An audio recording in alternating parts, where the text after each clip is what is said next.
Hello, Rahul.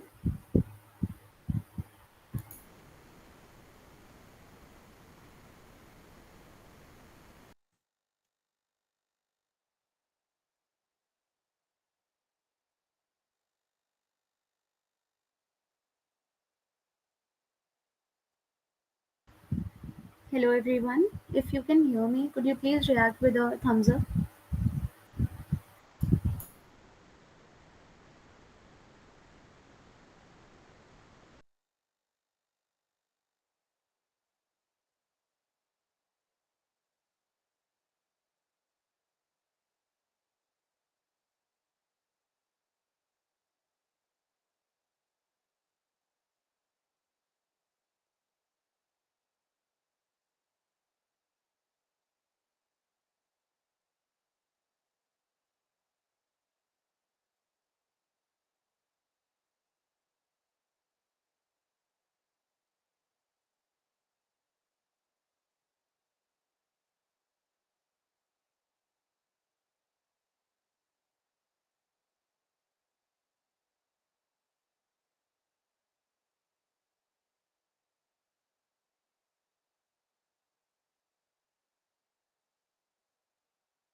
Hello.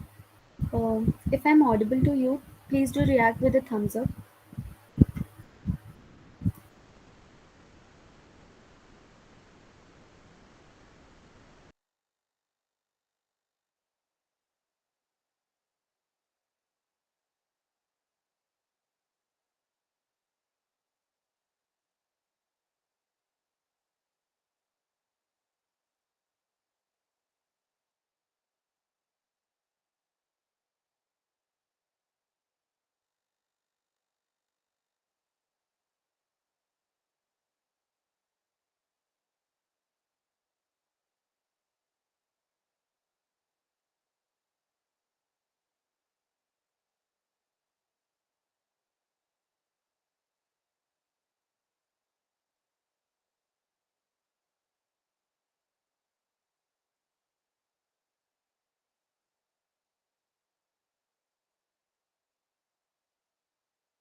Hello everyone.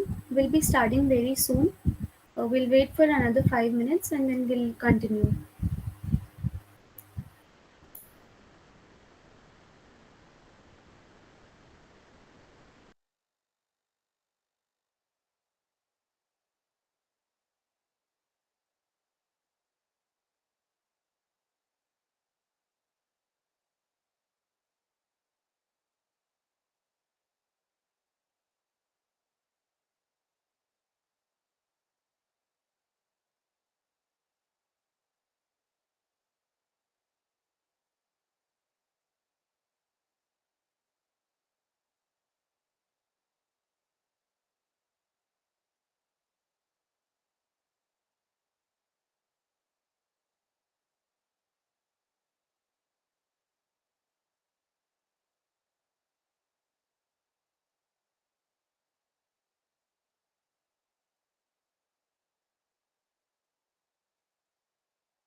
Good evening, sir.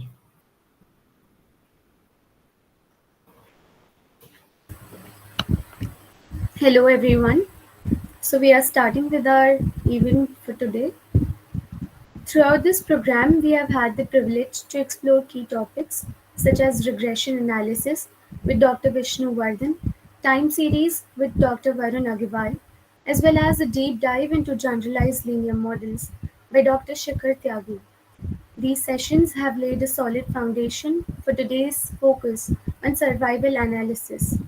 We are honored to welcome Dr. Arvind Pandey, a highly hello respected Shikhar, figure आवाज आ रही in the है? field of statistics. Yes, sir. Today, four of our faculty development program. Dr. Pandey, a distinguished professor from the Central University of Rajasthan, where he served as HOD at the Department of Statistics and Department of Big Data, and previously served as HOD at Mizoram University in the Statistics Department for more than 10 years. With an impressive academic background and over 18 years of teaching and research experience, Dr. Pandey has established himself as a leading expert in areas such as frailty models, survival analysis, and advanced statistical methodologies. Dr. Pandey's academic journey is both distinguished and inspiring. He hello completed his PhD from Savitribai Shikhar, Phule आवाज Pune नहीं आ रही है थोड़ा सा. University. Uh, you are audible, sir. Hello I think, yes, hello sir. You are audible, sir. Wait. Hello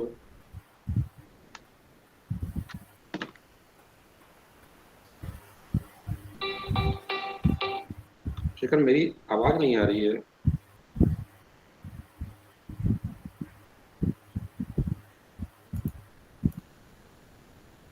volume तो volume मैंने 100% कर रखा है. ठीक है, वीडियो भी मेरा जा रहा है और मुझे आवाज आ नहीं रही है. ओके, 1 सेकंड, मैं जरा दूसरे सिस्टम में देखता हूँ, शायद कुछ हो जाए. थोड़ी सी कुछ प्रॉब्लम्स हैं जो होता है. जस्ट होल्ड मिनट, हो जाएगा, कोई दिक्कत नहीं है. Just to inform अगर मान लो everyone, मुझे we'll be आप starting तुम्हारी very आवाज नहीं आ soon रही है तो तुम मुझे कुछ कहना होगा तो फोन once करके बोल the देना या technical मैसेज लिख देना. glitch ठीक है, is being solved. वो So हम तो please be स्टार्ट कर देंगे ना. patient. कितनी देर में स्टार्ट करना है? You can start. Okay, no problem. Yeah. Okay, Sakshi, just हाँ, आवाज आ रही है.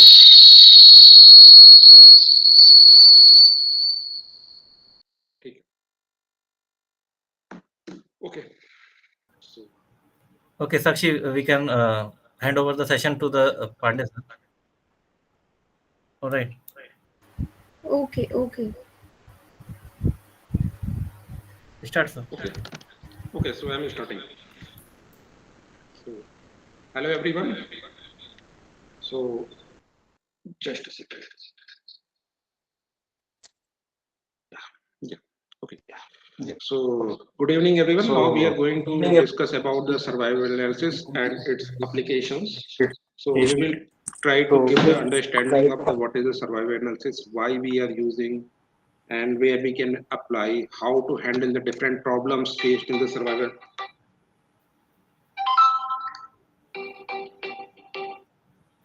Ashika.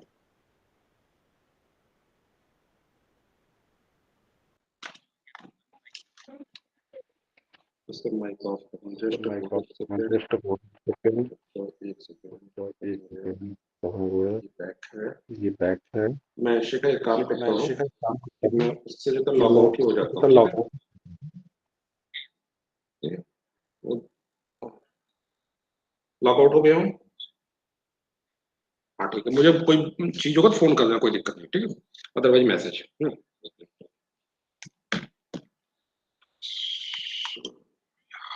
Okay.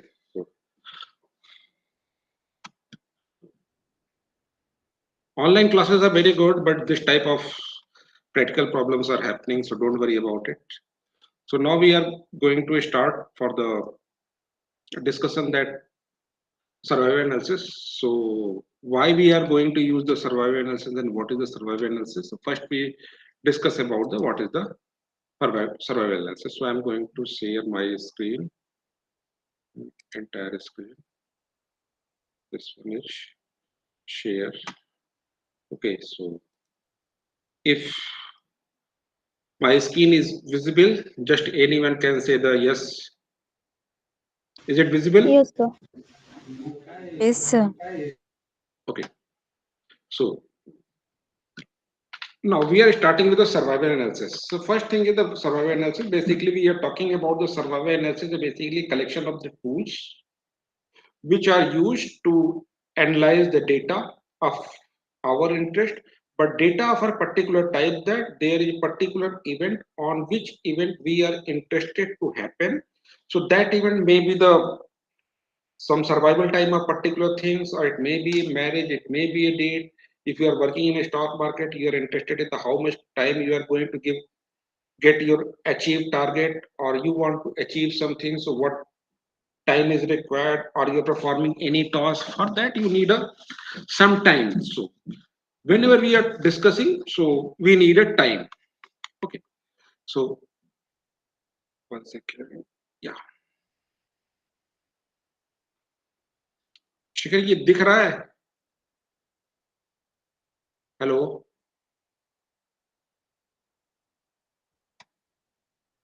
is it visible? Yes, sir. It is visible, sir.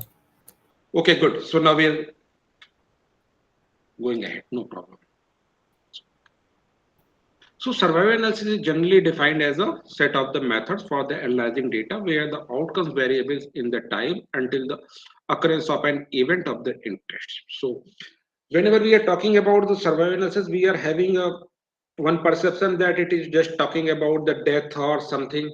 No, it may be a death, it may be destructive event, it may be a constructive event. Suppose we are talking about the number of days waiting period or the number of months of students are getting the job after completion of degree. So suppose some students is getting the job or in the campus, so there is no waiting time. If someone is getting a job after 1 month, then it is a waiting time for that one. So we are interested in how much time additional time is required after completion of your degree to get a new job. Otherwise, are you or leave a job, you want to, for a new job, that is okay. Suppose you have a birth of your first child after marriage, that may be a time of the interest. So whenever we are interested in the some particular events and corresponding to that event, we are interested in the time. So for in this type of situation, we need the saying that it is a survival time and we are interested to analyze these.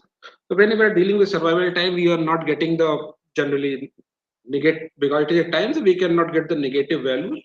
So these times may be in a days, week, and etc. So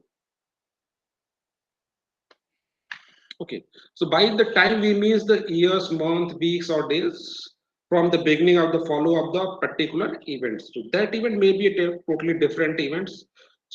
Suppose that you are expected to start your workshop on every day at 6 o'clock. Some day it is starting at 6, sometime it is 5 minutes late, sometime it is 10 minutes late. So you are saying that how much time is late. So it may be 2 minutes, 3 minutes, or 5 minutes, sometime it may be 10 minutes. So these type of times are we are telling that it is a survival time.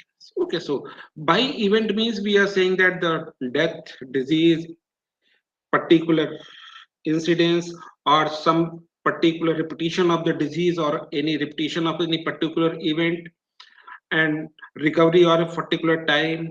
Suppose if you are doing something and you are having some problem, after some time you find the solution and that problem is happened again. So between difference between these two occurrence of the events is may be taken as the survival time. So these interests may be in the individual, it may be in a group, it may be a cluster. So it depending upon different type of structure. For example, if the event interest in the heart attack, then the survival time can be the time in the years until a person develop a heart attack. Someone is maybe interested in the person is survive after the first heart attack, time of survival of the after first heart attack. It may be difference between of the time of the first heart attack and the second heart attack. So see one thing, when I am saying that time of interest is heart attack, so it is not necessary all peoples are exposed to this risk, they may have a heart attack. So but everyone is not going to face the problem of the heart attack, only few of them is facing the problem of the heart attack. For the other people's event is not occurred. Okay, or it may happen the event is occurred and we are not having any information in this regard. So this type of data we are saying that it is a censored data. Okay, so first we go ahead, we will just try to show you some data so that these data you can understand that this is the data and we can get some idea about the mm, downloads. This is the file. Open.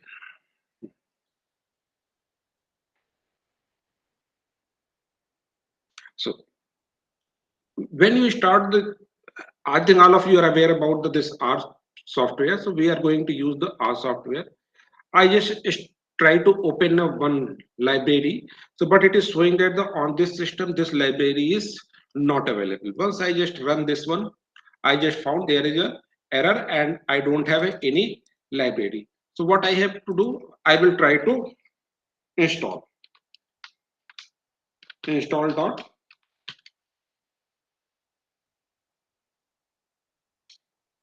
install dot packages. Just go and just install this package. So when this is this one, you just put it Control D and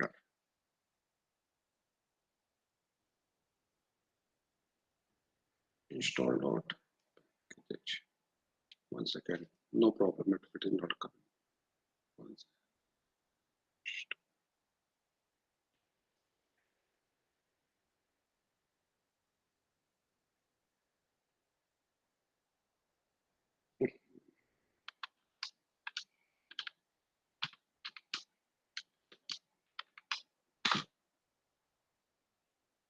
Okay, so I think net is here. Some problem is that is not a problem. We can go some other place. I'm just saying, suppose that you have a data. This is the data. It is a X. It is a we are generated data or gamma. That is the sample size is 100, comma 2, comma 2. So I just put the parameters and then I am getting the values of this one. So I have suppose this is the data and this is the data we are coming from the or phenomena for which is we are assuming that it is the following the gamma distributions. When it is the following the gamma distributions, we are having this type of data. So if you plot the data of this histogram, then you see this is the data, this is histogram of X. Now it is a histogram of the X. And when you find the sort of the data, you try to sort of the data. Once you after sorting the data, you are getting this. So first observation is near to zero, then after that it is increasing or decreasing. Suppose we have decided to stop our experiment after 1.5 unit of the time.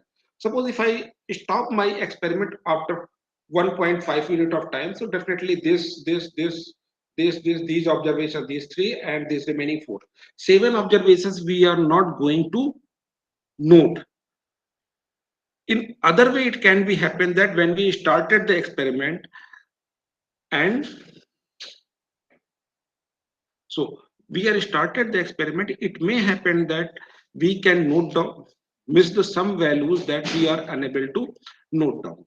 So that observation may be the, for us, it is an unknown observations. So for unknown observations, I am giving one another example. Suppose one person is the doctor and he on a particular day 10 patients came for the some particular disease. Suppose it is a viral fever. They came and out of 10, 6 people are again came to the after 3 days. So when 6 people are came to the next after 3 days, so doctor have an idea that the about these 6 people, they may be cured, they may not be cured. Out of 6, suppose 3 are totally 100% fit, remaining or not fit.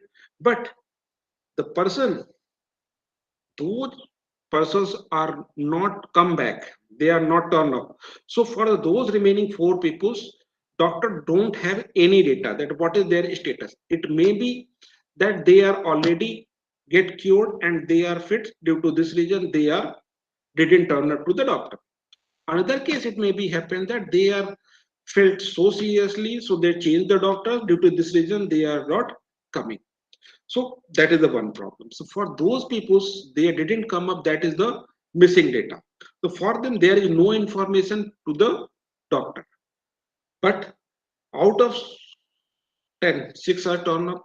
From the 6, he has the idea that the 2 are get cured, but remaining 4 are not perfectly fit. And after 3 days, he asked them to remaining 4 to you have to come back. Out of 4, these 2 are turned up and another 2 are didn't turn up. In that case, again, doctor have no information regarding the 2 peoples, but for the 2 peoples, he have a informations that they are fit on this day. But the remaining 2 peoples, he has only idea their situation is they are not fit up to that time. So then he knows some portion of the survival time that event is not happened up to that time. And for the other 4 people, he has no idea that they are fit or not, or they are what is the position. So this type of data we are generally facing in the survival analysis. Okay, so now lifetime of individuals, components, system, etc. are unpredictable and random, and hence only to the we need to understand them. We need the probabilistic and statistical laws. Okay, so as we are knowing that whenever is randomness is there, we try to capture the randomness just by using the probabilistic model or something. So we are coming to the most basic problem in the survival analysis is that is the sensory. Suppose you start the study at this point and study is going to end at that point. So there is leukemia patients in remission is there. So suppose that you can observe the remission between in these periods. Suppose you start with the 50 patients. If you start with the 50 patients, you are having this one, you start noting down. For some people the phenomena is happened between the study, and for some people that phenomena is didn't happen between this study. There may be some people who left the study in between and you don't have up to that time phenomena does not occur. So this time of the problem is known as the censoring. So most survival analysis must consider a key analytical problem called censoring. In ensure censoring occurs when you have some information about the individual survival time, but you don't know the exact survival time. So you are knowing up to this time this event is not happened, but you have no idea that when this event is going to happen. Okay. So why censoring is required or why not required? Why censoring is occur? Whenever you start your any experiment, study is end and event is not occurred. Second is that you start with the experiment and in between you lost the follow up the particular unit, and then there is a withdrawn. So suppose in generally it happens in the, I'm given one example of the cancer patients. So suppose when cancer patients are coming to the particular hospital, they are going to start treatment and they saying that it's okay, they are going, they are taking the radiation, they are taking the chemotherapy, they are taking the medication, all the things, and in between event is occurred. If event is occurred, there is no problem. There is some situation is that people are in the last stage, they are just hopeless, they are just leave it. Okay, I'm not going to meet the doctor because I'm not going to get cured, so it may be 2 or 3 days time, so why we are going to visit to the doctor? So again, those people are survive a lot of times, but event is didn't occur and doctor have no idea. So they have a don't no follow up. And withdrawals is that suppose one patient is having a treatment in the one hospital and then he says that doctor, I just want to change my doctor, and he just goes to the another hospital. So that is the withdrawals.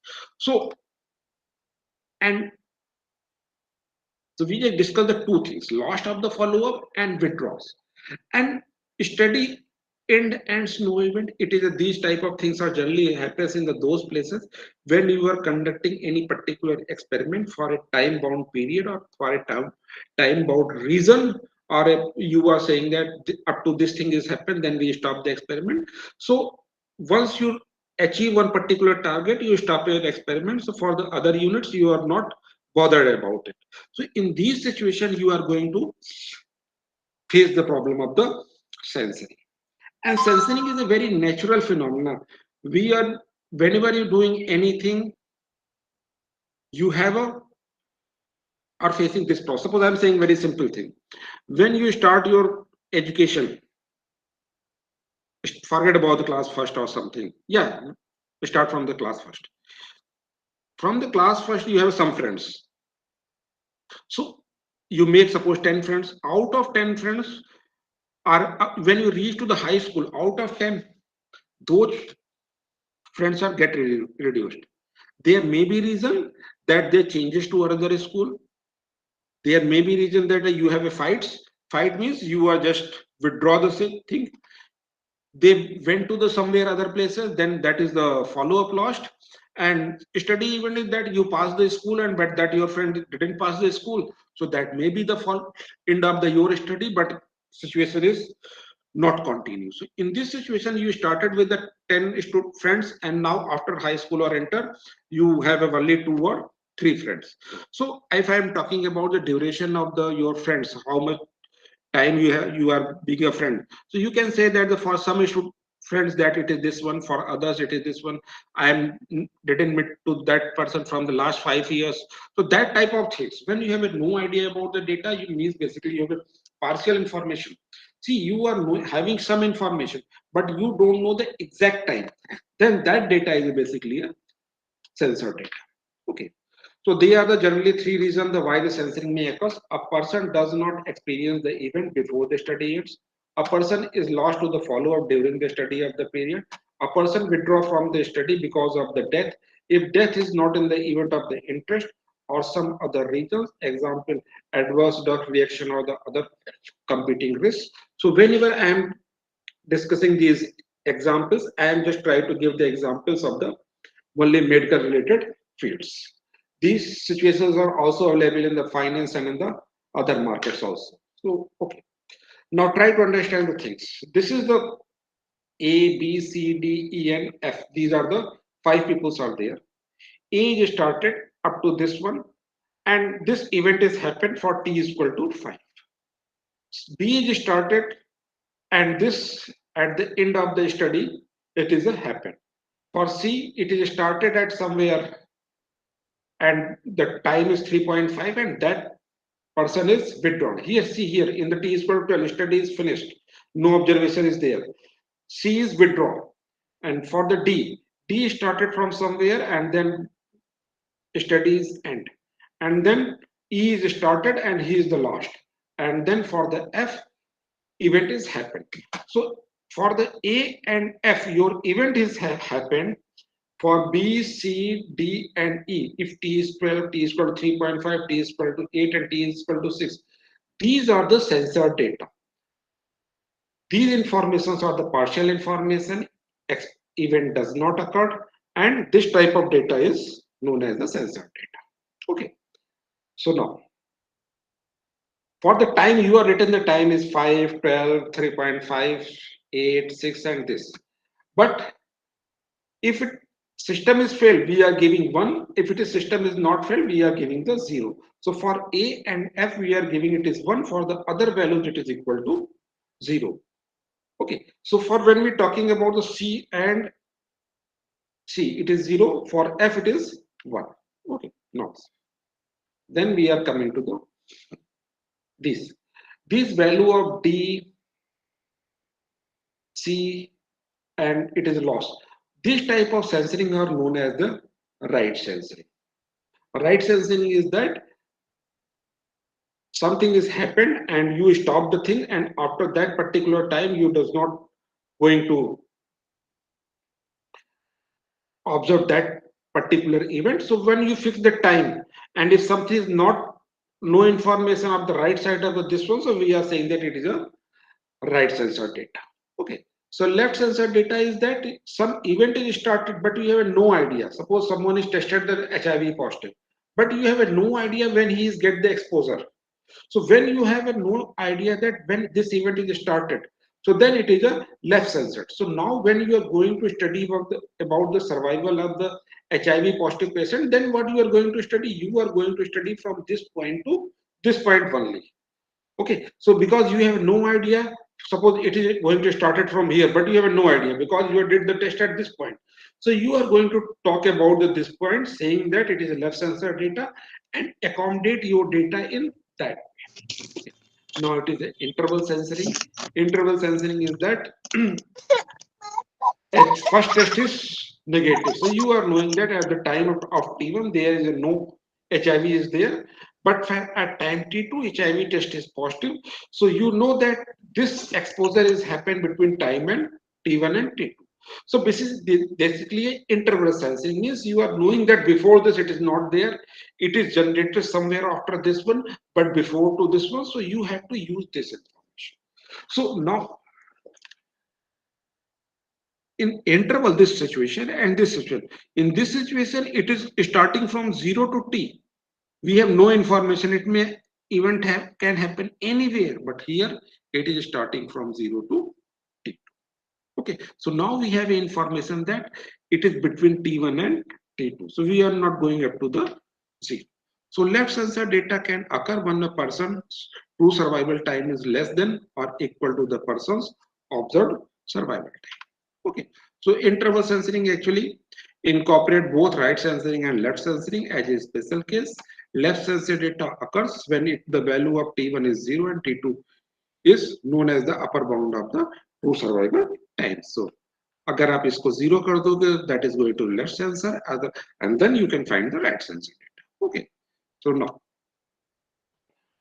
how we are note down the survival time and other things. Whenever we go for the survival time T is a random variable.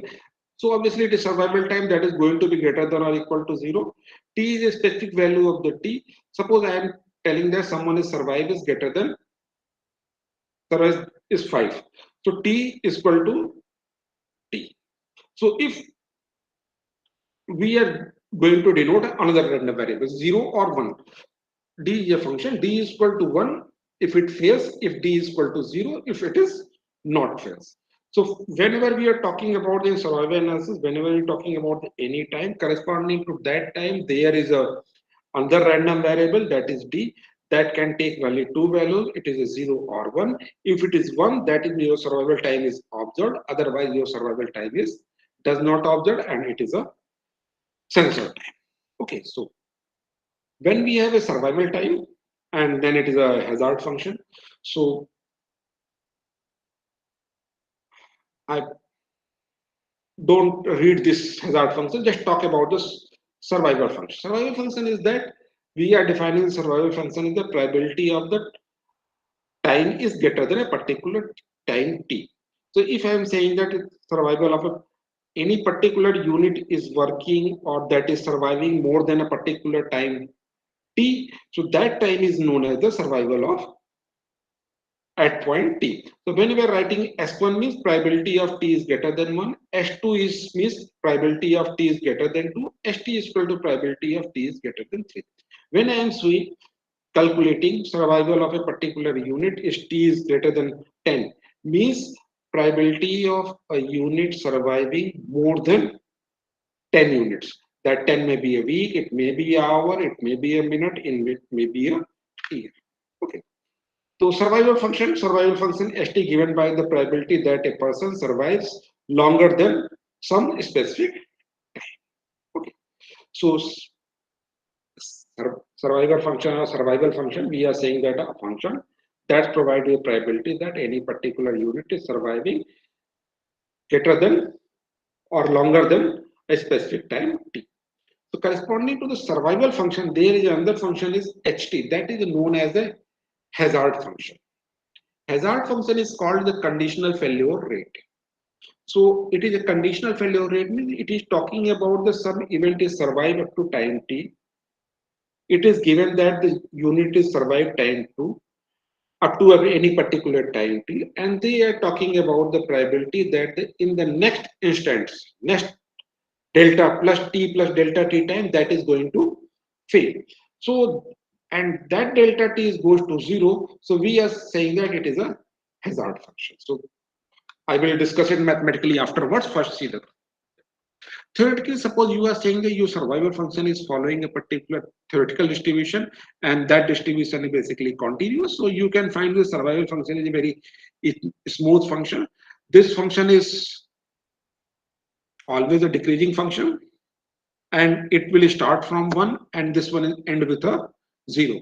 When you goes to t goes to infinity, this quantity goes to 0. When you t goes to 0, it will goes to equal to 1. But in the practice, whenever you start with a n units at the time 0, suppose you start with a unit, so at the starting basically all the units are perfect, no event is occur, so all units are survive at the beginning. So due to this reason, it is here.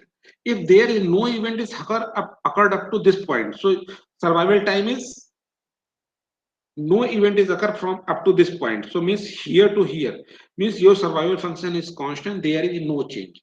If suppose one event is occurred, then your survival function is change as events are occurred, and then your survival function is decreasing. Once event is happened, then probability of survival is going to reduce. Another has happened again, then probability of survival is going to reduce, and in this way this one is going on. So when you go for the data, in data you are always going to get a step function, you are not going to get a continuous function. That is the thing. Okay. So properties of st, they are the non increasing, that is they head downwards as t increases. At time t is equal to 0, st is equal to 0 is equal to 1, and it starts the study. Since no one has gotten evented, the probability of surviving past time 0 is 1. At t is equal to infinity, st as infinity is equal to 0. That is theoretically, if the study period increased without limits, eventually nobody would survive, so that the survivor curves must eventually falls to the 0. As all of we are knowing that no one is going to survive up to infinity, so obviously survival time of anything is going to be 0 as n goes to infinity. So now we are coming to the hazard function. Hazard function is denoted by the ht. It is given by the formula ht equal to the limit as delta t approaches to 0 of a probability statement about survival divided by the delta t, where delta t denote a small interval of time t. So ht is equal to limit delta 2 goes to 0, probability of t is greater than or equal to t but less than t plus delta t, given that t is greater than or equal to 0, divided by this one. So this portion is talking about the conditional probability of surviving a unit from t to t plus delta t. Means this one is showing that at the time of t plus delta t your unit is failed, and this is happening when you are knowing that it's already survived up to time t, and it is a ratio divided by delta t goes to 0. Whatever value you are getting, that is a hazard function. So basically hazard function is talking about the instantaneous failure rate of any particular thing. This instantaneous failure rate may be a constant, may be increasing, may be decreasing. Then I'm saying that when I'm saying that HT is constant, HT is constant means if a particular unit is survived T up to time T, so and going to fail in the next instant is the same as if you increase the time and then in the next instant it is going to fail.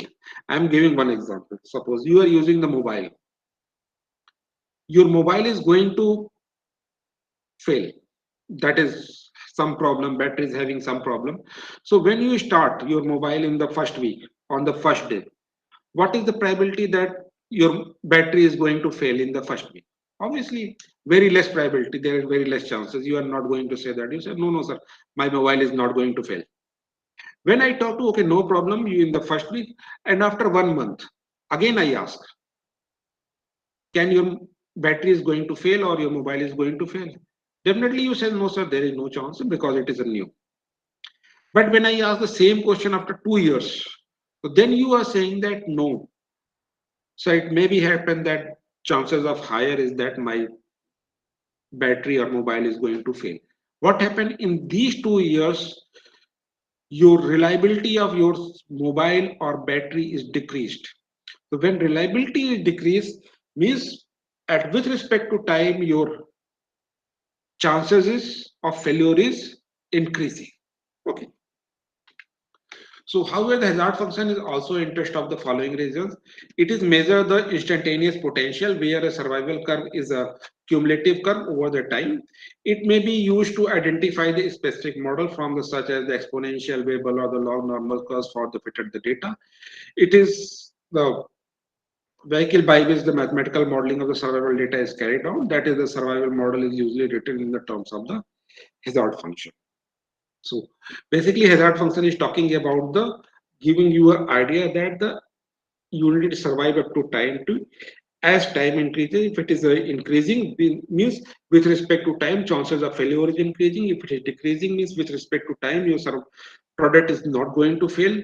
Chances of fail is going to reduce. If it is a constant for a whole period, then it is a saying that it is a constant. Okay. So what is difference between the ST and HT? ST is talking about the not failing. It is probability that your unit is going to survive after T.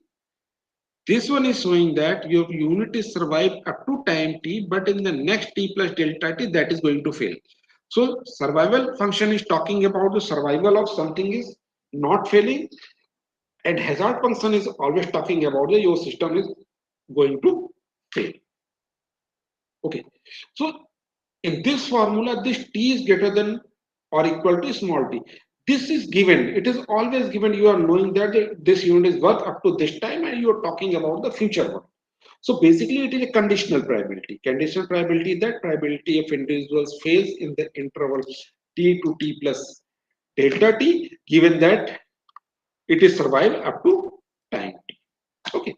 So this hazard functions can be continuous up to particular time. After that, it may be decreasing. It is continuous. After that, it may be decreasing. First, it is increasing, then decreasing, and after that, you can find this type of curve that is started and then decreasing. Then you can find it is increasing and increasing. You can find it is decreasing and then constant and then increasing. First, it is increasing, then constant, and then decreasing. So you can find a lot of functions, and this ht is greater than or equal to 0 and ht have a no upper bound. Okay, so you can say that, sir, you are saying that it is a probability, but it is a going to the infinity. No, it is a probability, but we are talking about the rate. This probability is divided by the delta t. So basically it is a rate, hazard rate. So rate can be lies between 0 to infinity.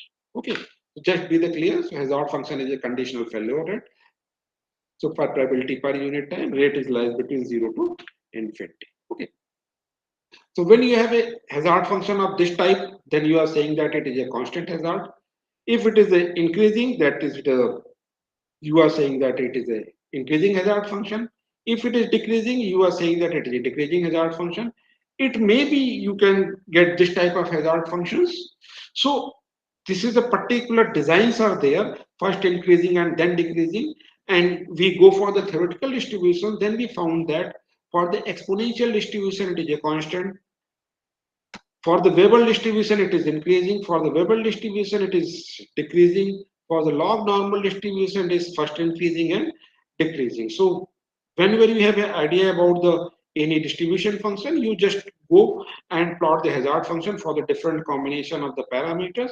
Definitely, you are going to get any one of these graphs or a combination of these graphs are totally different from these graphs. Okay, so now, question is that there is any relationship between the hazard function and survival function? Answer is yes.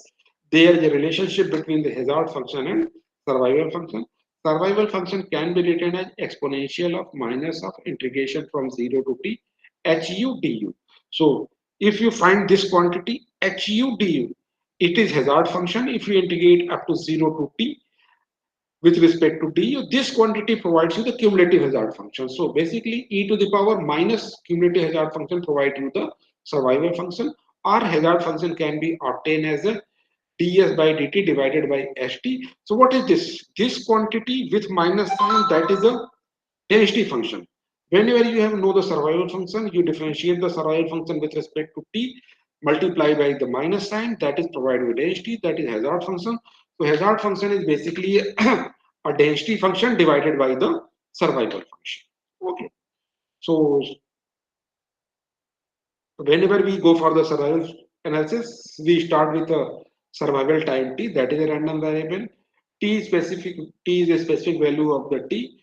D comma 0 is the variable that provides the information about the failure or the censorship. St is the survival function. Ht is the hazard function. The key notation, you can understand what is the St, T, and D.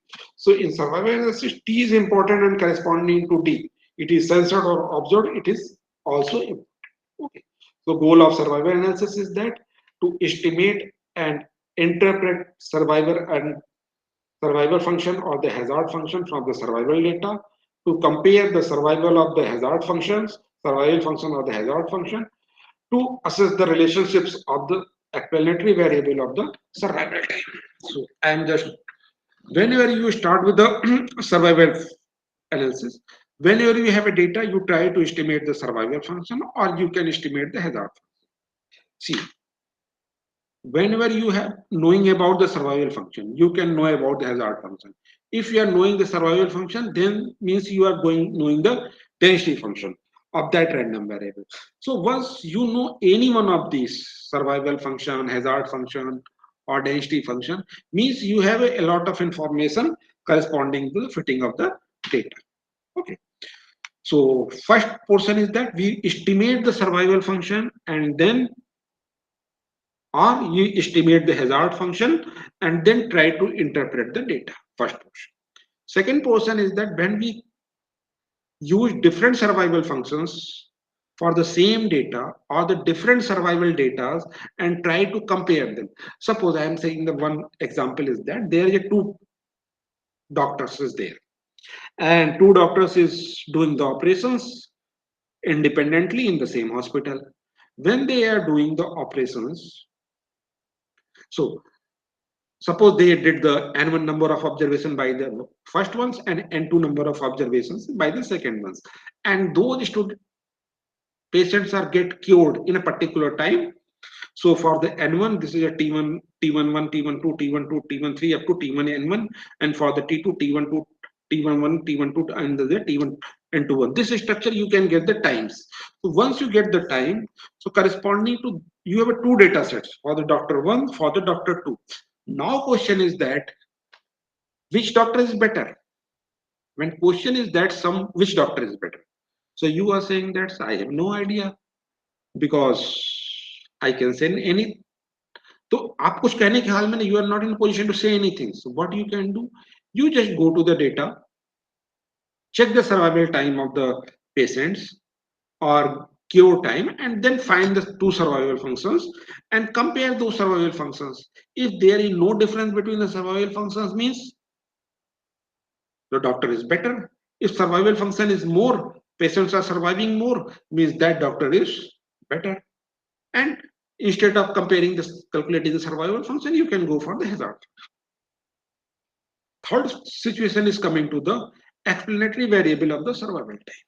So now it is not only the doctor in the second this point goal to you are saying that survival is depending only on the doctor's performance. You are assuming it, but is it reality?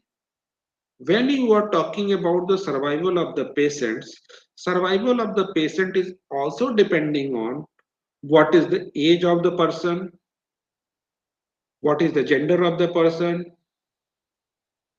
what is the level of the problem.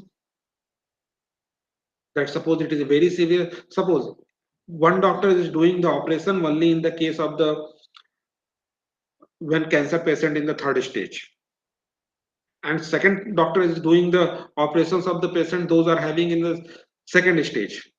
Obviously that second one is going to be a better survival rate with respect to the first one.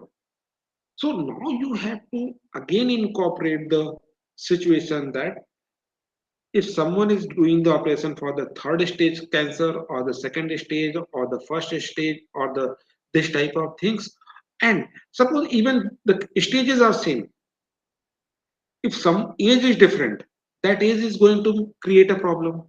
So there is a lot of variables which are affecting the survival times. Then we are saying that these are the explanatory variables which are affecting the survival times. We adjust them according to them, and then we try to find the survival time and estimate and do the comparative. Okay, so first of all, you have to make the survival functions, estimate it. Second, you have a two survival function. This is a placebo, it is a treatment. You can compare them. When you are saying that your treatment is good, suppose if you are not providing any treatment, so that is a survival function. And if you're providing the treatment to the someone, then it is a this is survival function. I'm saying that suppose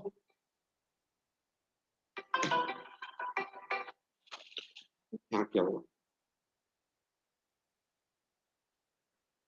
ठीक है मैं call करता हूँ ठीक 8 के बाद नहीं जब जरूरत मैं आठ को फ्री हूँ फिर बताता हूँ ठीक है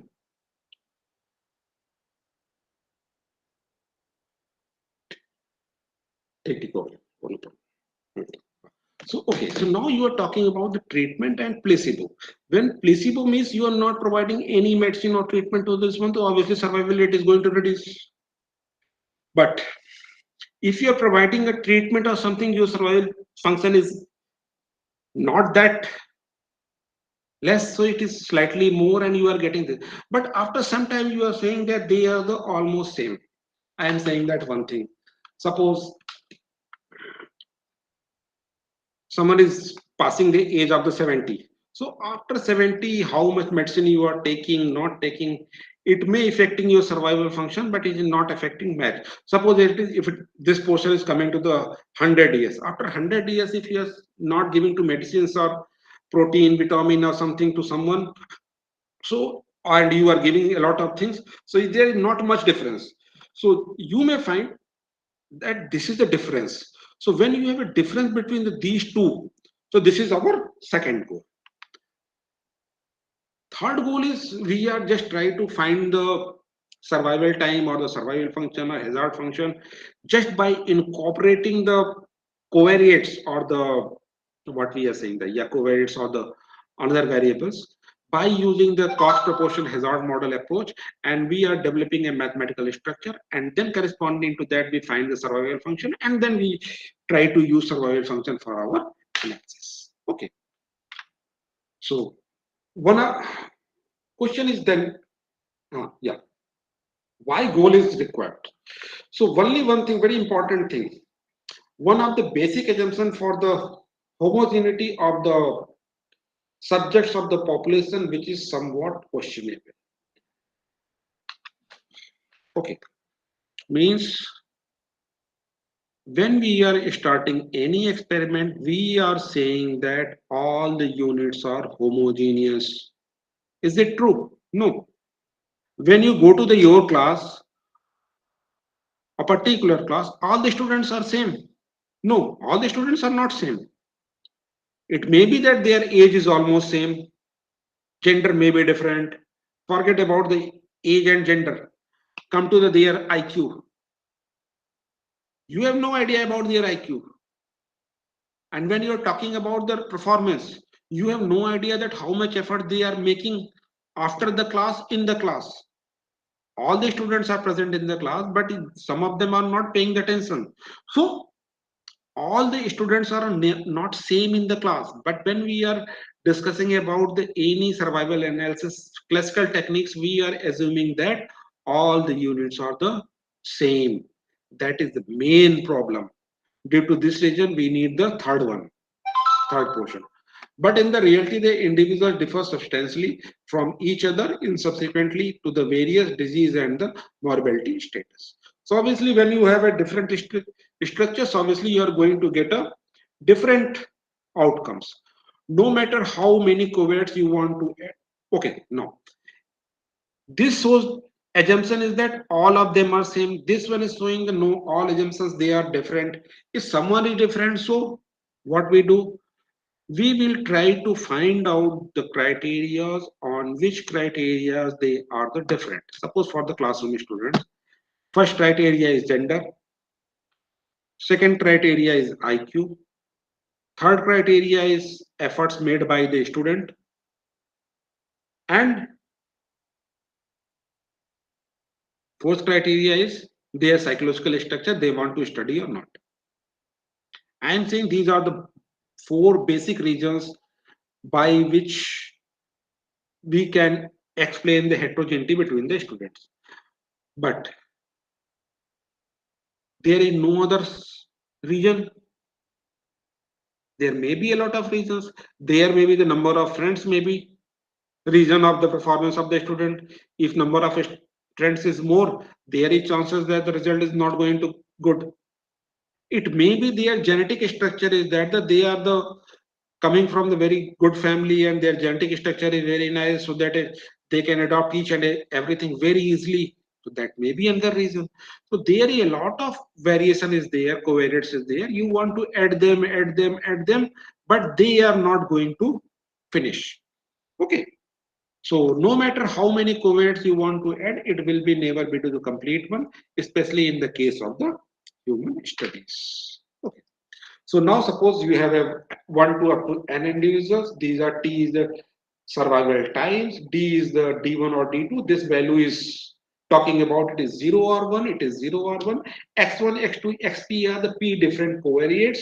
Suppose it is age, gender, height, weight, then another things is there. So if you put so many variates, these are the covariates for any individual. So for you want to explain this survival time and also try to accommodate these variation between the students. Obviously, this quantity for the first is going to different from the second one. It may be third one from the different to the third one. So there is a lot of variations is there, and for the human it is going to be very much. So that is things. Okay. So now we are coming to the next portion. So this is the times, and D1, D2 or summation of DI provide you the number of failures. This provide the explanatory variables. It is a failure status. It is a failure time of the survival time of the individual. These are the individuals. Okay. So now you can write down it is a column and rows when you write down in this structure in the data frame, and then you can use for our calculations. We will show. I'm just giving one example. I will show this data afterwards. And I am not Professor Trace. Let's leave it. Yeah. Just see this result. This result is talking about the which data we have seen in the last slide. It is talking about the hazards of the US male and female in 2004 regarding to that disease. Means in the beginning, survival hazard rate is decreasing, means chances of failure is decreasing up to a particular instant. This one, if someone is having an age up to this one, means chances of failure or chances of death or something is decreasing, but after some time it is increasing. Okay. And it is increasing and continuously. But see, this hazard function is different for the male and female. When I'm talking about the male and female, suppose if you have a data, you have a T1, T2, Tn means you have survival time. You have a D1, D2, Dn means you have a it is failed or not failed. When we have this information, it is a male or female, then we can classify. And what happened on the basis of classification of this one, we are in a situation to show that these hazard functions are different on the basis of the gender. For the males and females, hazard function is almost same when it is decreasing. When it starts increasing for the male, it is suddenly increased, then come down, and then again start increasing and increasing. But for the females, whatever the situation, the hazard rate for the females is always less, means chances of failure or chances of occurrence of that event for the female is less with respect to the males. Okay. If hazard rate is showing in this way, so when you convert that data in the survival function, so for the male survival function is less, and for the female survival function is more. See here, it is almost same. So it is in the end, it is almost same. So chances of survival of the females is more with respect to the age, with respect to the males. Okay, so when I will come to the illustration portion, then I will show you. Okay, so now suppose there's a two groups. In two groups, these are the data. These plus means are these are the censored observations, and there is another group that is having all observations of the observed. So you can go for this one, group two one. Then when you go for this one, see that it is number of failures, censored, total failures, censored, and total. It is just discussion. And then when you go for the individuals, you can write down this one, and it is coming from the first group or the second group. Okay, so these are the group twos are there. Then we can combine them, and then we try to find out the this quantity survival function. So I will discuss this thing. I'm just showing you only this one. Just see the data. So we try to see the data. How much week is there? So 17% survive is greater than 3 weeks. 16% survive is greater than or equal to 15 weeks. 14 people are survive greater than 5 weeks. 12 people are survive greater than 8 weeks. So this is the number of persons survive up to this one, and then total number of this one. If you divide this, then you are going to get the idea that how much your survival function is moving. So don't see in this one, come to the last portion. Yeah, when I write down all the things and then I plot the survival function for the treatment group and placebo group. So see, this is the survival function for the group 2 placebo and for the treatment one. Now see, there is a strict difference between these data set. Okay, so now when you find the log of the WBC and then calculate and then plot this one. So we will come when I come to that one, and I will illustrate in that way. So suppose there is a treatment of the survival function, placebo survival is less, treatment survival is more, and then you find the results. Okay, then we come to the estimation. For this one, we have two portions, that is a parametric and non-parametric. So we will discuss about only the parametric structures or something, and then let's just go ahead. Okay, so you have any question up to this time or point?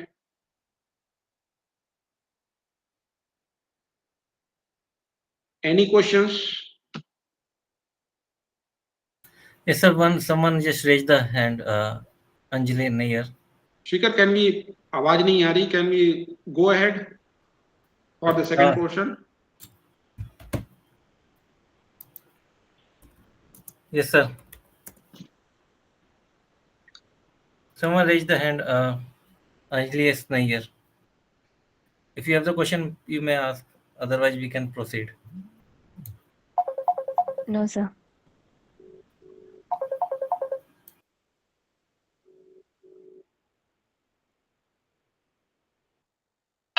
हाँ शिखर, यहाँ तक ठीक है। 2 minute का break लेते हैं, फिर शुरू करते हैं, ठीक है? Okay, just wait for 5 minute, then I am starting again.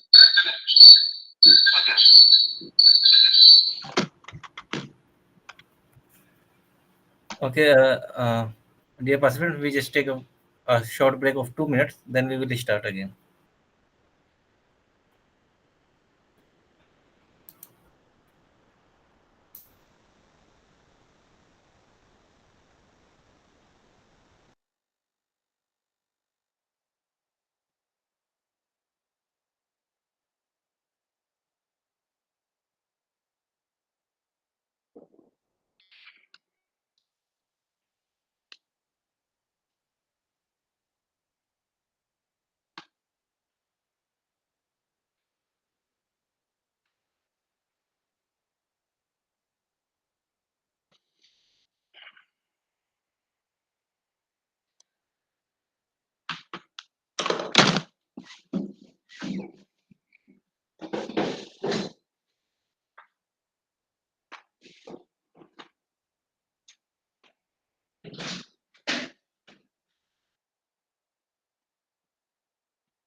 Okay, so now we can start. Hello. Yes, sir. Yes, sir. We can start. Okay, good. Now we can start. So now I'm coming to the data. So in this data, so we have to install the package because package is not available. So I'm just writing the install.packages, and in bracket I just write down. So there is a one some pop-up is there. So I just allow the pop-up to go ahead. Then now software is downloading and that is installing. So you can see that that is going to continue. So once we install the package, then we start with a go to the library. So I just download the library. I got the library. Is it visible or I have to increase size? दिख रहा है? Sir, it would be better Windows if you can maximize it, sir. miscellaneous view.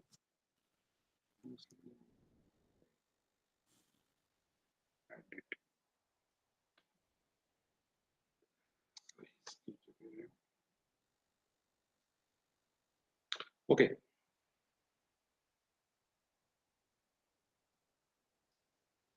I think now it is okay. Hmm? Yes, sir. Yes, sir. कहाँ चला गया?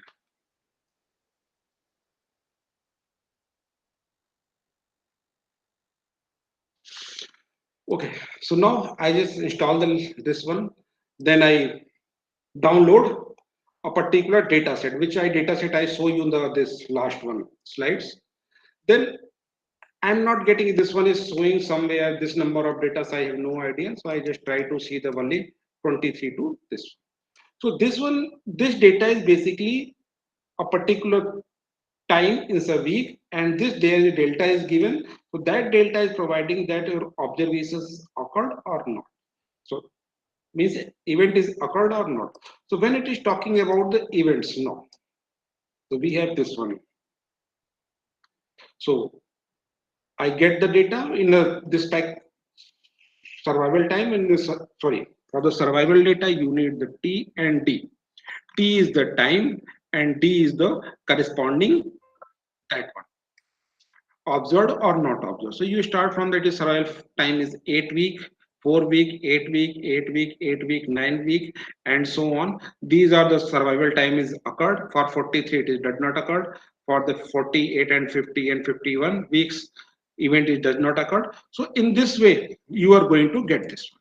So once you get the idea about the data, so another data is that the head pandemic data is data. This one, this data about these are the particular type of the disease. This is the when system is started, person is coming on the onset, and this is the progression and when death is occurred. So your data may be with when system is coming, when it is entered, when it is developed, when final event is occurred. Your data is maybe in the also in this type. So corresponding to that, you have to just convert your data and then you see it. So I'm just giving you a different type example of the different type of data. You can just see it and have a some idea.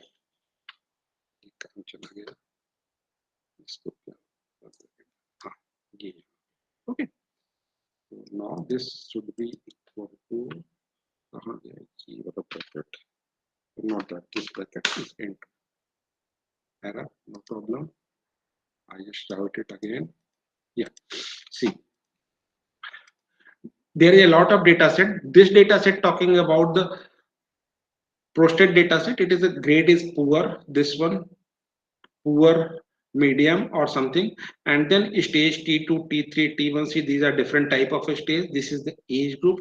This is the survival time. Up to survival time, event is occurred or not. It is a status. So when we are giving this command with respect to the this comma, this means it is giving the data from 88 to 95. Suppose I am not interested in 88 to 95. I just want to see the all the data. When I say I write down and then I put the enter. See, now see it is see 14,294 data is there that is providing the mode different classification. It is the age group, it is the survival time, and it is the censored position or not. But see, when we are talking about this data set, for the censored observation, I told you in the beginning that your censored observation is either 1 or 0. But here it is 0, 0, 1 and 2. Here meaning of 0, 1 and 2 is event is not occurred, for 1 event is occurred, for event 2 means event is occurred but due to another reason. Suppose some person is having a problem of the kidney problem and treatment is going on the kidney and operation is happened and they are talking about the survival time of the kidney and that person is died by the heart attack. Kidney didn't fail. Person is died by the heart attack. If person is died by the heart attack means event is occurred, but it happened due to another reason. So it is not for our use. For us, even this observation is a censored observation that our event does not occur. This event is occurred, that is okay, death has happened, but it is happening due to another reason. So we can get a lot of data from this package and we can see these data sets to try to understand our data structures. Suppose I am just giving this is the T M is the another data, sorry. No, not that one. ये कुछ और आ गया है. Okay. So suppose if you have a data, so you need to calculate the survival function. For the calculation of the survival function, I told you have to estimate the survival function. First question is that how can we estimate the survival function? When I show you the survival function, I show you the two graphs. One is the continuous structure, another is the step function structure. So from the data, you can just write down the survival function, you can find it. Or another way, you can assume that your survival random variable is following a particular distribution. In that case, that one is going to follow a distribution. You assume it and then you try to find the survival function. So suppose I am write down the survival function and assuming that for the data it is following the Weber distribution, and when for the Weber distribution I just fit the Weber distribution and corresponding that I just plot the survival function. I am not talking about how to fit the Weber distribution. I am just talking about the fitting of the Weber distribution from the method of maximum likelihood or any other method. So you have a data, you fit the survival Weber distribution and find the survival function and plot the survival functions. Okay. I plot the hazard function for the same data set. See, for the same data set, your survival function is decreasing. No, not the same. I am using presently two different data set. For one data set, the survival function is always decreasing. You use any data set, but which data set I am using for that hazard function is increasing. So once hazard function can be estimated and survival function can be estimated. When you are going for the parametric procedures, very simple, go for the maximum likelihood estimates corresponding to data set and distribution, find the values, put in the survival function, you will get the theoretical survival.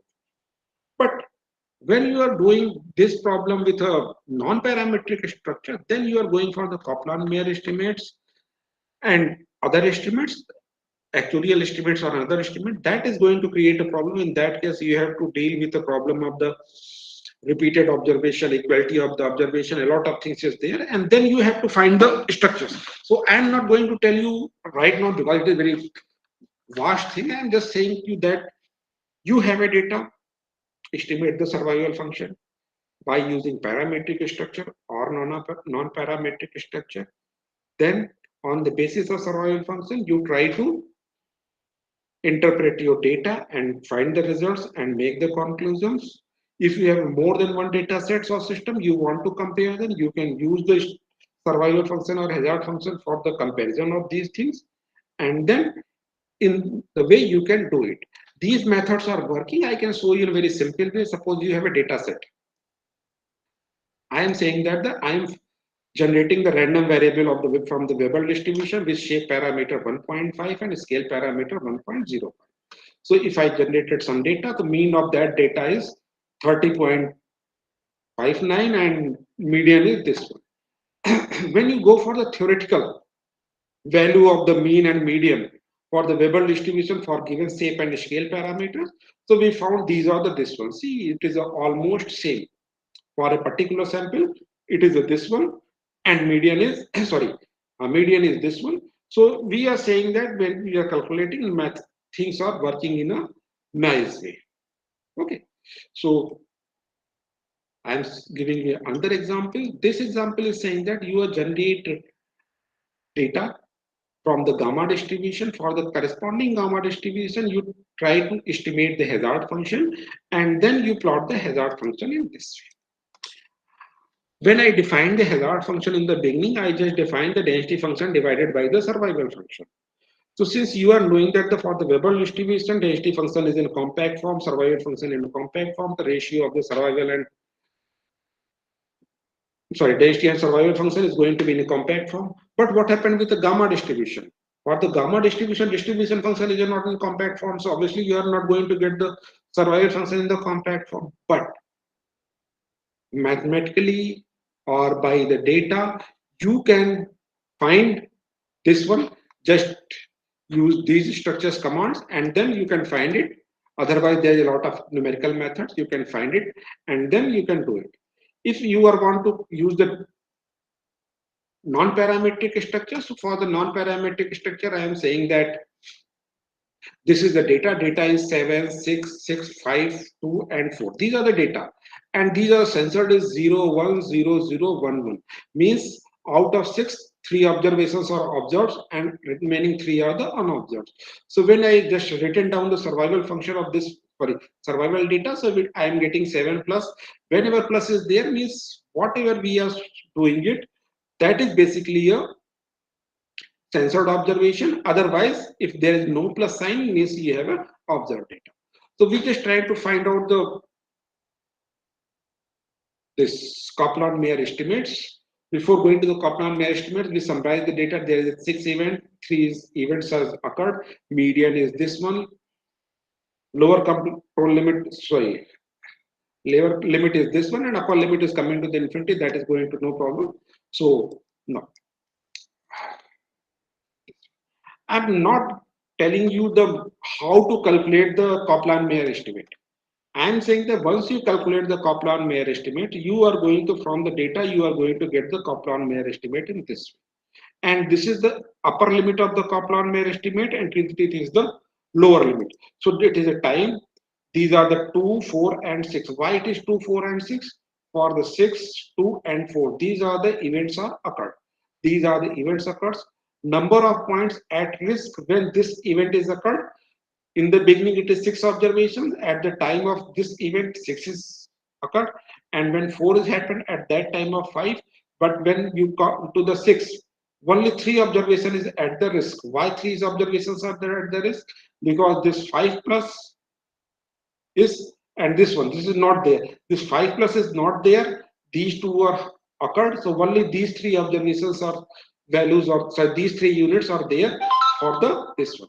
So number of events, survival function, you can find the corresponding 95% structures.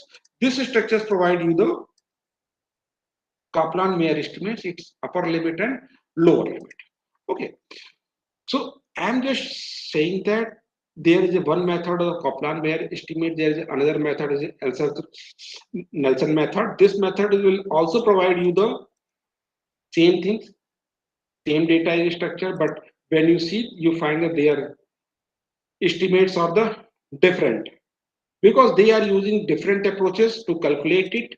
And because you are having only 6 observation out of 6, 3 is occurred. So whatever estimates you are calculating, that is not 100%, that may be not 100% accurate for the system because you have only 3 observations, or you are taking a decision on the basis of 3 observations. Okay, so this is the problem. Now we get the results, then come to the, yeah, we are already discussed about this data set, and then so we can just go ahead and this one. Now we are coming to the next portion of our problem. This is the, just let it open.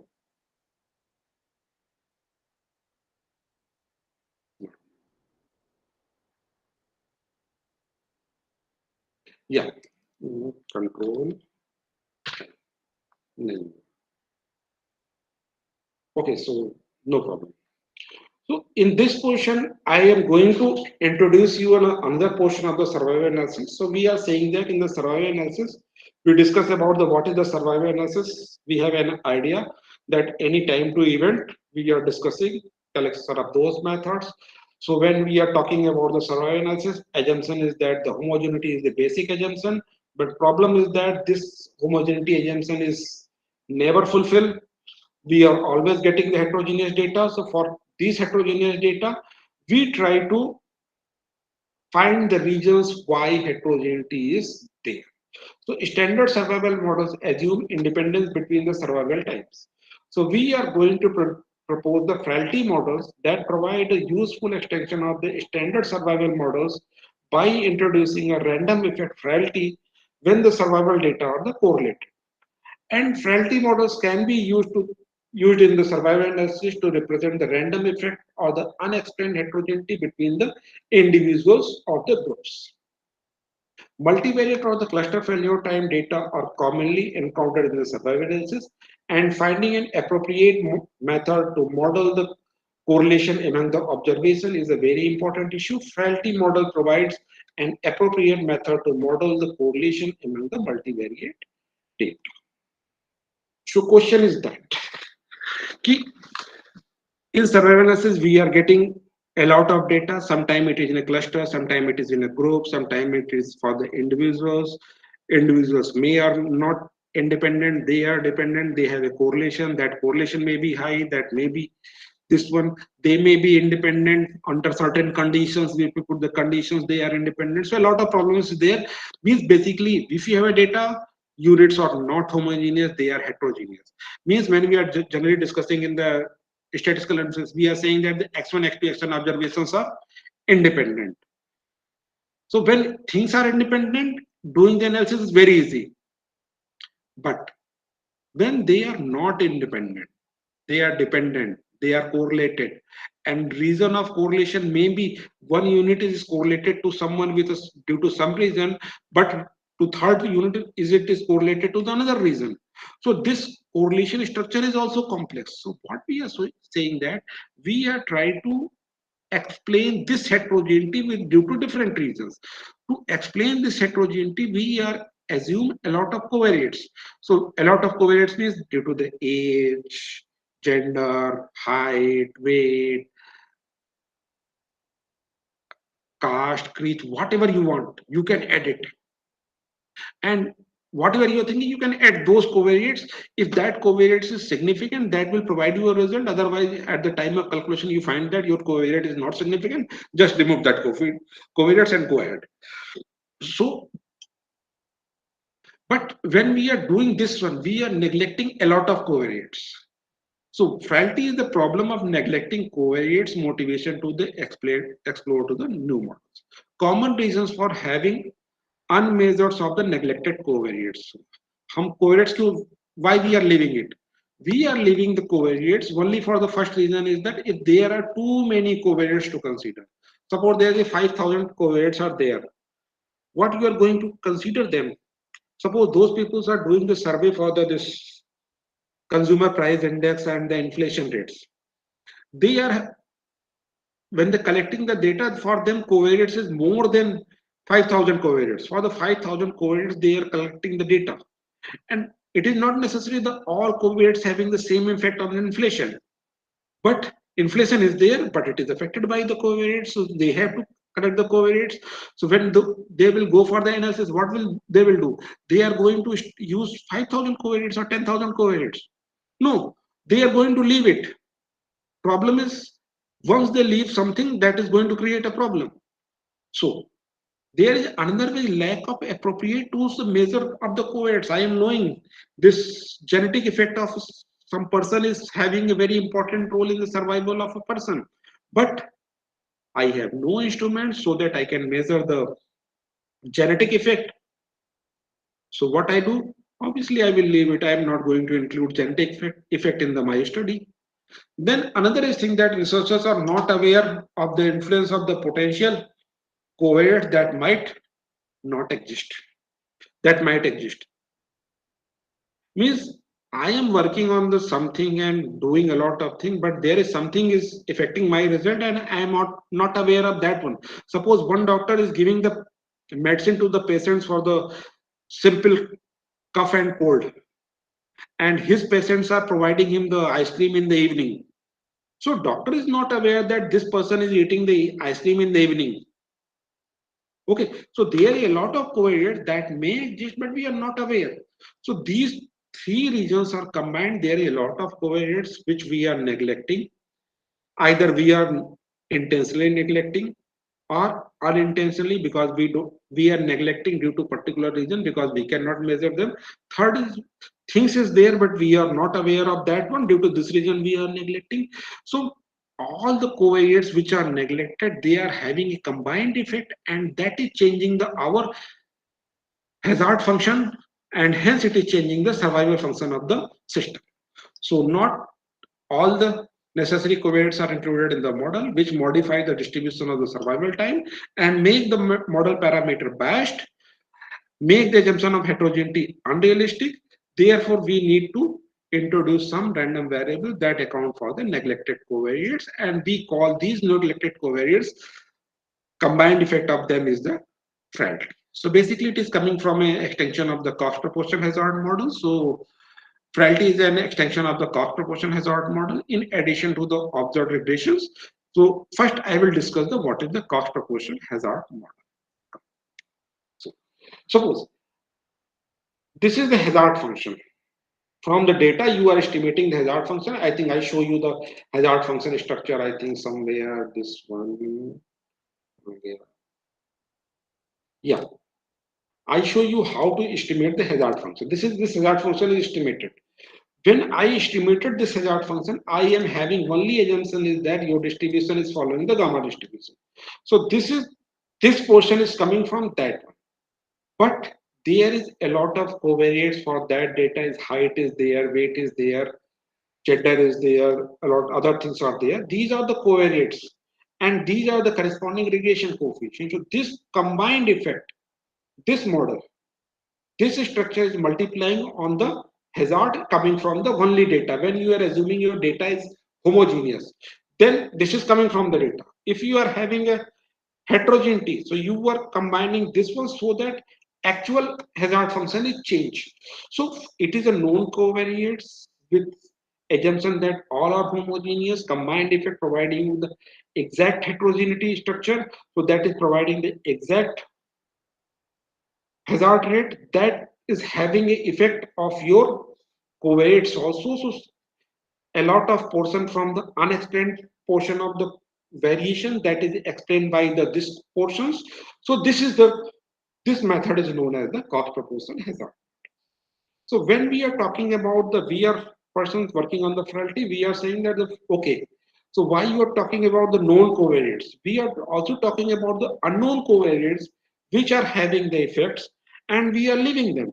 So we said, okay, no problem. There are a lot of covariates which are affecting the system. So we just write down in the mathematical structure. This H naught is previous one, e to the power x prime beta is from previous one. These two are same, but this e to the power x prime u prime beta star. This is the unknown covariates and corresponding regression coefficient. That is, we club them and defined by the Z. Z is a random variable. Because why it is a random variable? Because the effect is there. That is a random. We don't have some idea that what is the exact value. So we just put in the random form. So it is a random variable. So Z is a random variable, and this Z h naught t e to the power x prime beta. So now it is your hazard function. So now we start with the all units are homogeneous. When heterogeneity is there, club them, find the more accurate hazard function. When we introduce the heterogeneity, unknown heterogeneity, then we write down the more accurate hazard function. This hazard function is basically we are using it. So this hazard function is having a three part. This is the homogeneous structure. on heterogeneity, one portion of heterogeneity, and this is the portion of heterogeneity that we are not in a situation to explain. So we club them and make them the as a random variable. So in the last slides, we show you the relationship between the hazard function and survival function. So we just write down the survival function and the hazard function for given random variable z. So this h naught t, capital H naught t, is basically cumulative hazard function. It is integration from 0 to t h naught t dt. So this is the mathematical calculation. By using this one, we are getting the survival function. For the unconditional survival function, so what we have to do, we have just to find the expectation of the z, and then it is average out the system. So average out means basically we are going to get the unconditional survival function, because when we average out the system of the effect of the z, so we are getting this structure. What is this? This is basically a Laplace transform of the Frilty distribution, which random Frilty random variable. It is a random variable corresponding to this one. We are going to get the hazard function.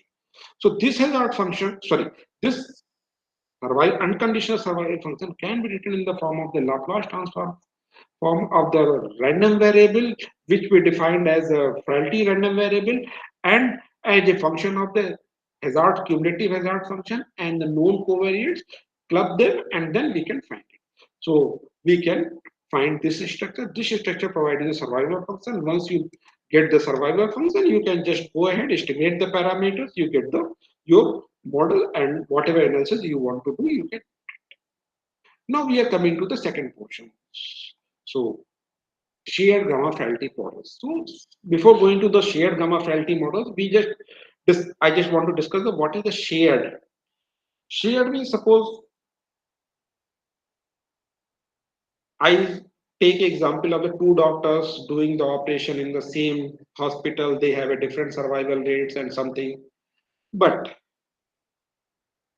those patients are getting operated in the hospitals. They are sharing some common things.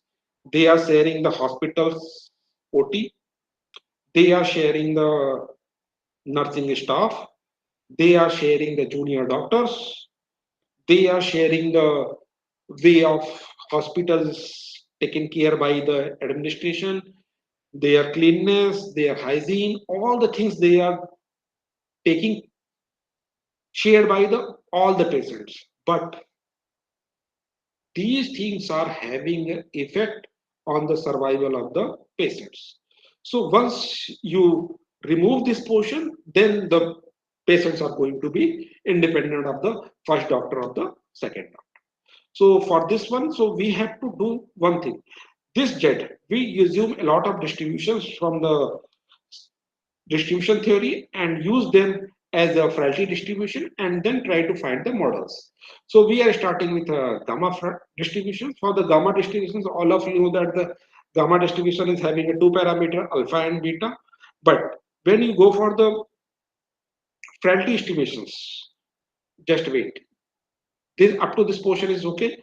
So now when we go for this one, since we just took it average out and we don't have much idea about this one, so problem is that we as here we are using the multiplicative effect.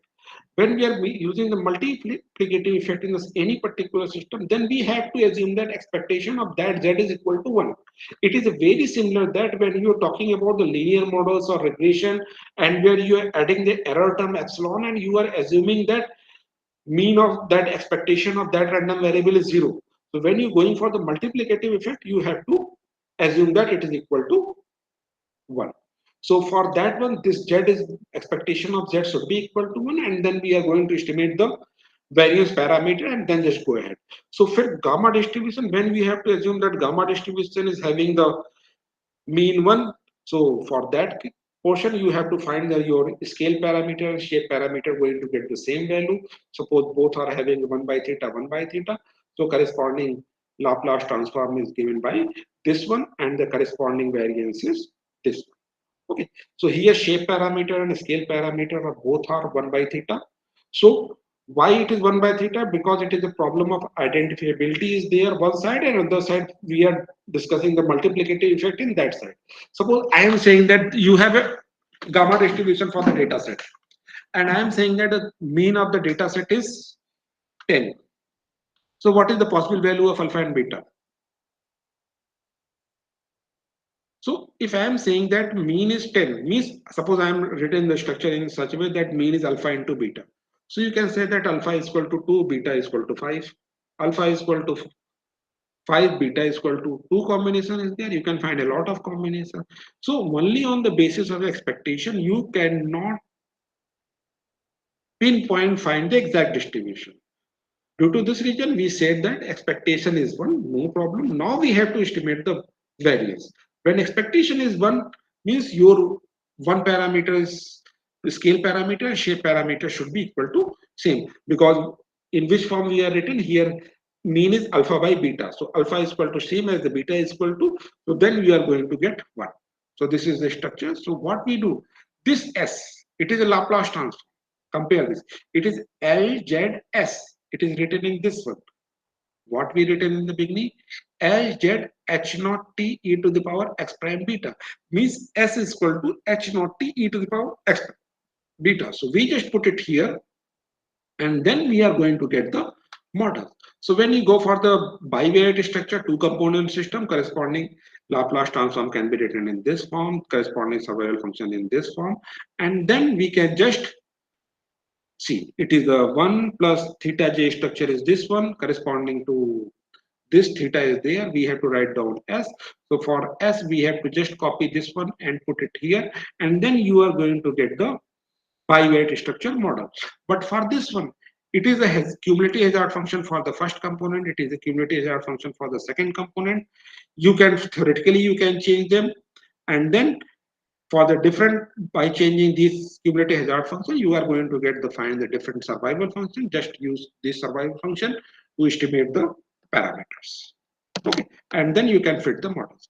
If I am saying that your observations T1 and T2 are both components are independent, in that case you just have to write down in the product structure, and this without frailty is just product structure. So with frailty you are going to get the model for a particular distribution structure, and for the without frailty models you are going to get in this way, just by using, if your this model is better than this model, so you are in a situation to say that in your system frailty is present, a lot of covariates are there which should be incorporated, we are missing them, and since you cannot find them exactly, so you are just club them and find their combined effect, and you estimated them, and you are providing a better model than without frailty model. So now you are in a situation, we are started from a situation that all components are independent. For those components, we have find the survival function just by using the parametric structure or non-parametric structure, and we can find some conclusions and structures corresponding to the data set. Then when we found the result that those data sets are not fitting well, so why it is not fitting well? Because there is a heterogeneity between the units. So for the heterogeneity, we introduce these covariates. When we introduce the heterogeneity, this is by this eta j, and we calculate the structure. So now we have a model with covariates, with known covariates and times, and we are in a situation to find a model that there is a known covariates and time. So by using that one, we find a model. Definitely, this model is going to be work better than the only when we are working with a model with a only time, not with the covariates. Okay. Now we just move one step forward. What we are saying that there is an observation is there, T is there, corresponding to that x1, x2, xn is there, xk is there. These are the known covariates. After that, there is a sequence of unknown covariates should be there, and we club them, find their effect. There is another variable z. So z, then known covariates, then time. We club all three, and that unknown covariate z, we assume one distribution, and by using that one, with the combination of all three, we find a model, and we try to show that this model is better than this. Okay. So obviously, if this model is better than this model, otherwise, only then we have a point of doing these things. Otherwise, there, if we are not getting any improvement, then what is the point of doing it? Okay. So now this is the structure. So this in this structure we see in the beginning that we are just using the multiplicative effect, and sometimes assuming that which effects we are using that is having a multiplicative effect is very difficult or very harsh, because multiplicative effect means something is coming from outside and having a multiplicative effect, means it is increasing 2 times or making it half. That is sometimes not realistic. So sometimes these effects are having a additive effect. So what we did, we assumed that these type of effects are having the additive effect. So we are changing that these known covariates and unknown covariates are having the additive effects on the hazard function. They are doing the change in this way. So corresponding to that, we make a did the calculations. All after all the calculation, this is the unconditional structure, then the conditional structure. When we find the unconditional survival modular survival function, we are getting e to the power minus h naught t Laplace transform of t of e to the power x prime z. See, just try to remember this equation number 7 and come back to the this one. Here it is also a Laplace transform, but Laplace transform S is replaced by the capital H naught t into e to the power x prime beta. Here no, it is saying that inside it is t into e to the power x prime beta, t is replaced by h naught t, and this e to the power minus h naught t comes outside. When you see this quantity, I saw in the beginning it is a survival function. So BT, it is coming a survival function from the baseline distribution when you are assuming the all the units are homogeneous. When we assume the all units are homogeneous and then corresponding to that baseline you are assuming corresponding survival function is this one.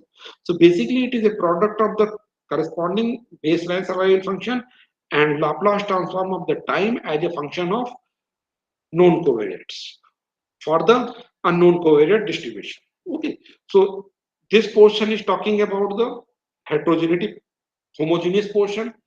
This portion is explaining the known covariate structure, and this Z is helping you to explain the unknown structure of the covariates. Okay, so now you have another model. Then you just change the general frailty structure, and that which we have written in the beginning, that one is the this. See, we have written this expression number, this one or this one. For the gamma frailty corresponding in the additive structure, we are going to get this quantity. This is e to the power h naught t. So this equation number 12 provide you the model which is having the effect that your covariates are having an additive effect on the survival function, means heterogeneity is which is in the available in the system or present in the system, that is having an additive effect, not a multiplicative effect on the hazard. So that corresponding structure is this. And then if you are saying that there is a no, when you are saying that there is a no unknown portion of the covariate, then again you are saying to this one. So now you are in a situation that by the equation number 13, 14, we are in a situation that in a additive structure, your survival function is this one and this one is 30. So basically this survival function is going to be different from the previous one which we are discussing in the beginning. So this survival function is coming in a setup of the additive structure, that one is coming in the multiplicative structure. Now you have four options that for the same set when you are having one assumptions that, so now try to understand the situation. You have a data, first assumption that the all units are same, you use the baseline distribution. Second assumption is that there is a heterogeneity. That heterogeneity we are in a situation to explain by the known covariates. Then you use the cost proportion hazard model e to the power x prime beta. Then third structure is that you are saying that there is an unknown covariate, so you add the z also there. So there is baseline which representing the homogeneity, then heterogeneity explained by you on the known covariates and the random variable z coming for the unknown covariates. By the combination of these three, These 6 things you are getting in the structure of the multiplicative structure. Same thing you can get for the additive structure. When you are assuming the all units are homogeneous, there is no question of additivity or multiplicativity effect. So for both cases, baseline structure is going to get, you are going to get same, but for the other you are going to get a lot of differences. So now you are in position to, now you have 4 different models. So for different data sets, you just apply it. So for the example or illustration purpose, we use a distribution function, that is generalized logistic type 1. This is distribution function, hazard function, for cumulative hazard function, hazard function, generalized variable, cumulative hazard and hazard function. We just put these values in this one and we just found the models. These models are the in the multiplicative, and this one is under multiplicative, this one is under additive structure. And then we just go ahead, and I'm not going to discuss this the couplage structure. This is the survival function structure, and we have to just use the estimation of this.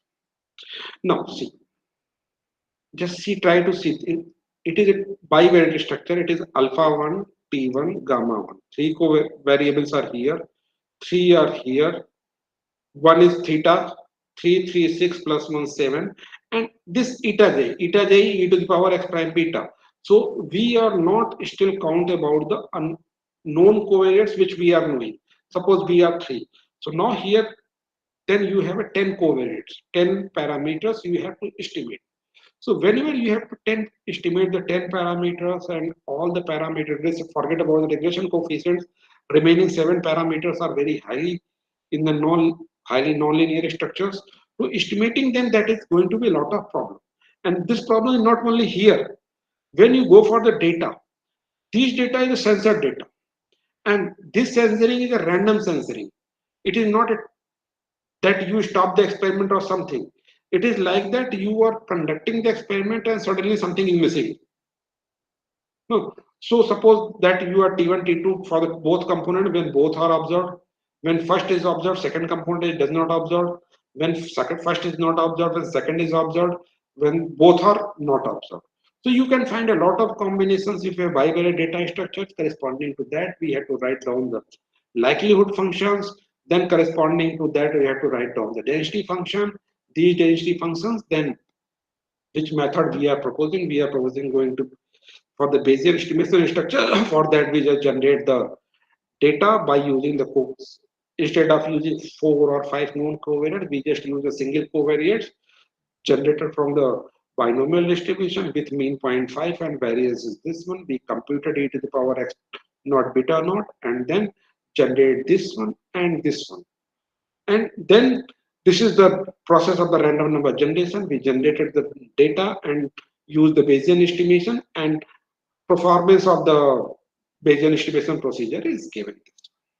Okay, so before going to this one, I am giving you very simple example for the illustration purpose. Just see just one thing. Suppose I am just generating a data from the, suppose I am generating, not Weber, W-E-I-B, Weber. For the paper, it is a 100, 2, 2. So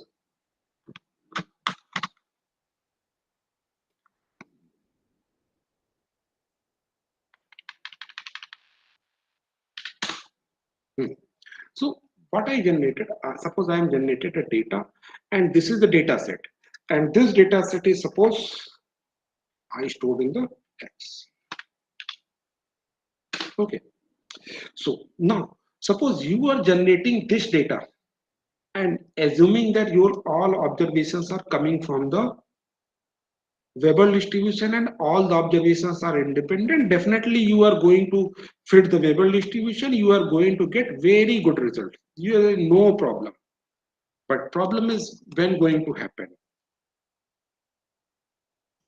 Problem is going to happen that you are assuming that this H naught T, this portion is coming from the Weber, and your data, this portion is coming from the gamma distribution or the normal distribution, suppose it is coming from the normal distribution, so you generate a data for the normal distribution structure from here, combined with a Weibull distribution and generate the data. So now you have a data generated for the combination of Weibull distribution and known covariates which is coming from the normal distribution. Then you have a data set and you try to estimate just by using that it is a Weibull distribution. Obviously, you are not going to get a proper result. So what is going to happen? You are going to get a overfitting or the underfitting of the model. Due to this reason, your AIC and BIC are going to very high and you are not going to get the correct results. Okay, so this is the problem. Due to this reason, we are saying that we have to use the our priority structure. Suppose there is another structure which is not there, then we can find it. So now we are just coming to this one. I just explained a little bit because we have very less time. Simulation study is there. These results are given. Something is there. This one, and then we are coming to the estimation. So now we are use the Bayesian estimation procedure because in the Bayesian estimation procedure and maximum third of maximum likelihood estimation, when you go for the method of maximum likelihood estimation, you have a lot of parameters, all of them in the highly nonlinear. Then you have to construct the normal equations and then find the equation. If you do for the Newton option, you have to find the second derivatives and other things. Then clubbing them, finding them, and it is very difficult to find the initial guess and converge. But if you know the density function, you can write down the likelihood. Even under the sensor data, you can write the likelihood. Once you know the likelihood for the given parameter, you can club the prior distribution, you can write down the jointed density function, and then by using that joint density function, you can try to find the posterior distribution. If you can find the posterior distribution, that is very nice. If you cannot find the posterior distribution, then there is situation, there is structure is that you can write down your posterior distribution in the form of the proportionality of the log likelihood and the product of the priors, and then we use the combination of GIF sample and MH algorithm to generate the prior distributions. So for the parameters, we can generate a chain of the prior distribution. So we can generate a sequence for the all the parameters. Once we have the posterior observations, by using those posterior observations, we can estimate the parameter depending upon the loss function which we are using. So we just use, then you have to, for the computation purpose, for the data analysis, we specify the prior structures is there, and then these are the all the things, and then we just calculated the things, and we apply these things to a kidney infection data. And in the kidney infection data, for the marginals in a univariate structures, we are fitted that this is our theoretical distribution, it is the empirical distribution, it is theoretical distribution for the empirical distribution for the component 1 and component 2, it is for the model 1 and model 2, it is a model 3 for it is baseline, sorry, continuous structure for the theoretical, and it is empirical. We are saying that there is a difference is there, but we have to start from somewhere. See here the p values is there. For the some portion the p values is quite high, for the some portion p value is quite low. But we start and we just go ahead. We did the estimation procedure. We find the estimation, standard error, lower credible interval, upper credible interval, give values, p values, Kelvin to be. These structures are providing these three tells us that which posterior sequence of the posterior observations we are generated, that sequence is stationary and convergent.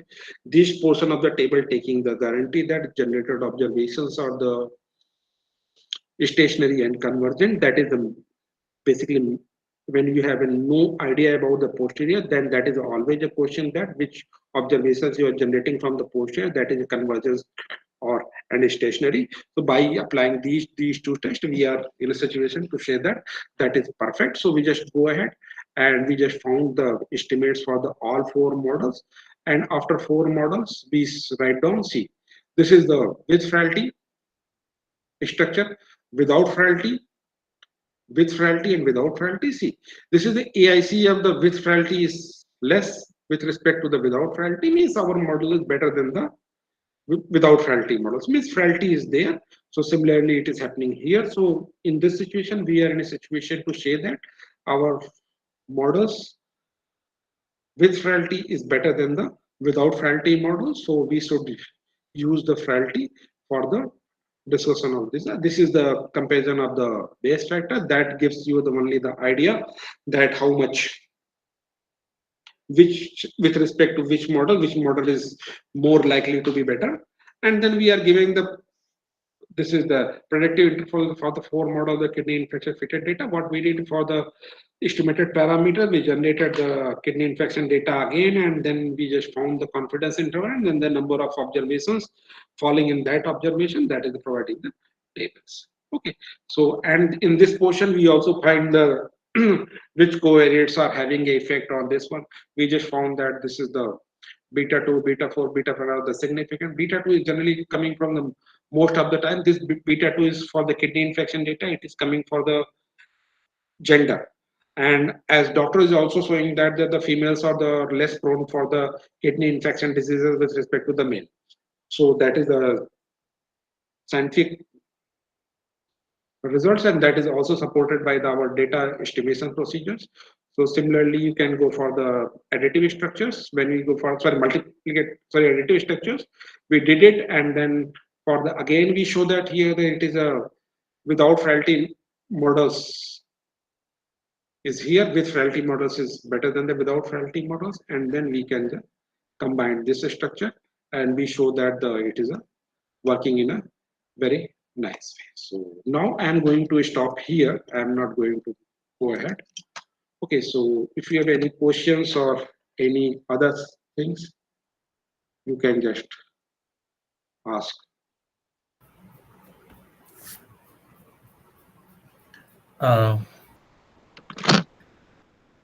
शिखर आवाज नहीं आ रही है, मैं phone कर रहा हूँ.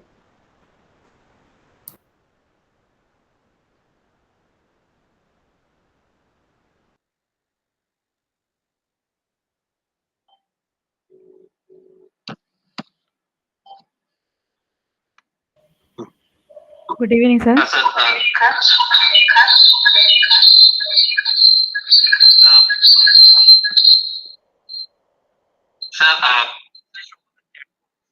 क्या हुआ?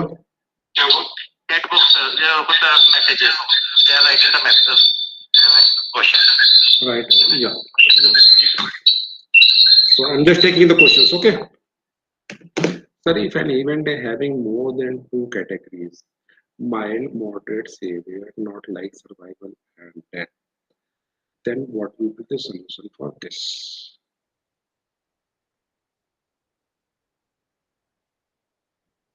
So you are not getting the survival time. You are just getting a mild, moderate, and severe. See, I am saying one thing. Suppose the one cancer disease happens, suppose that one particular type of tumor is there. So you can classify that tumor, mild tumor, moderate tumor, and severe tumor. And corresponding to that, you are getting the survival time of that patient also. Okay. So it may happen that the survival time of a person having a mild that tumor is different, and moderate is having a different, severe is having different. Then if you are, it is only this one, then you can club them in the form of the category as a covariate, club them, put them 1, 2, and 3, and then go and find the effect of the mild, moderate, and severe on the survival time. If you don't have a survival time, then by using the mild, moderate, and severe, then it is going to be very difficult to handle the problem. Then you have to go for the soft computing approach or the classification techniques. When you want to apply the survival analysis, you have to all the information with survival time. If your survival time with this information, definitely you can find the effects. Okay. Sir, good evening, sir. I have a doubt regarding the priority model. Ma'am, if it would be better if you will type, because sir, that one speaker is not शिखर, तुम्हारी working. भी आवाज नहीं आ रही है मुझे.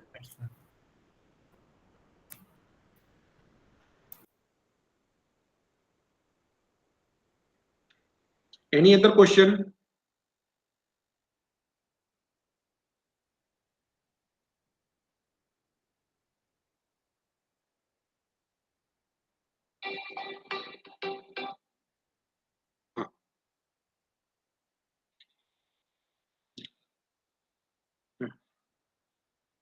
If the outcome is 0, 1 and 2, 2 is the event due to some other reason, what you will do?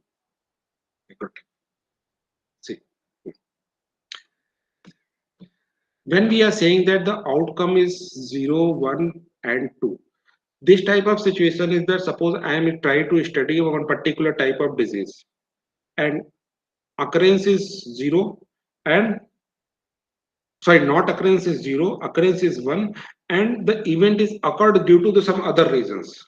Okay, so there is two way. Either we go for the competing risk study that there is reason 1 for which disease we are studying and due to the another disease that is happening, we can go in the either in the competing risk setup, otherwise we just put it to in the form of the censored observation that event is happened but not due to that. Okay, if shared gamma frailty applicable for the engineering problem, definitely you can apply for the shared gamma frailty type of models for the applications. I am giving very simple examples. Suppose you are working for the two workstations in a lab. No, in a lab you have two workstations and you are working. Suppose there is environmental effect is there, which server is used by the which person, that is also affecting the lifetime of the server. So what happened, your server is failure time is depending upon the who is using the server. Suppose very nice person is using your server is very nicely, so you may be not going to face much problem regarding the survival of your software or the hardware, but person is not good, but you don't have any idea, you are finally reflecting in the form of the failures.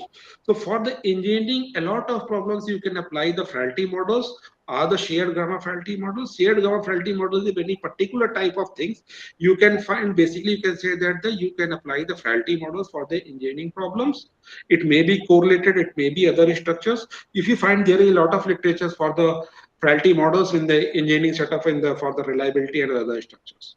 Usually, in the most of the cancer, survival was estimated using Kaplan estimate. In which situation the frailty models is applicable in the cancer? Very good question. So in this question, when we are talking, I said you one thing in the beginning. Last portion of the first part of the slide, I saw that whenever you have a data, you have to estimate the survival.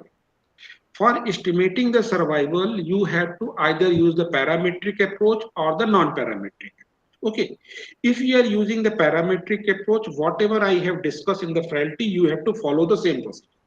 But if you are not following the parametric approach, means you are using a non-parametric approach, means using the Kaplan-Meier estimates. So just parallel to this one, you can apply the frailty structure. You just estimate when you are estimating the Kaplan-Meier estimates. You are estimating from the Kaplan-Meier estimate survival function. If you are estimating the survival function, means you are having idea about the hazard function. If you are having the idea about the hazard function, then you can club them that one. So for the frailty models also can be applied in the non-parametric setup, and a lot of situation we are applying it. Okay. Any other questions? Wait, sir. When the pH assumption is which statistical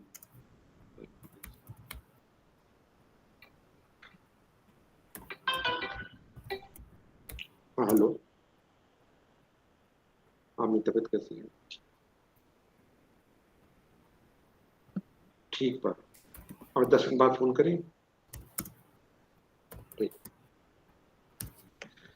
हाँ see when you are talking about the pH assumptions are not following no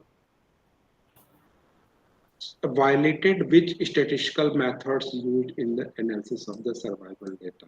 Yeah, it is a slightly complex question because assumptions of the proportional hazard model is not violating. First thing is violating means you are not fulfilling certain condition.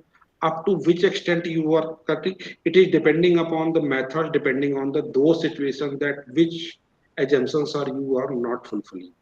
Okay, where there are 3 or 4 assumptions are there.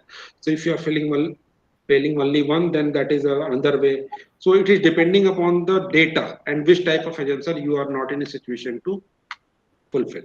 Okay, so that is very data specific structure. It is depending upon the data. Okay, I cannot say any hard and fast rule. If it is happening this one, follow that one. Okay, so that is the problem.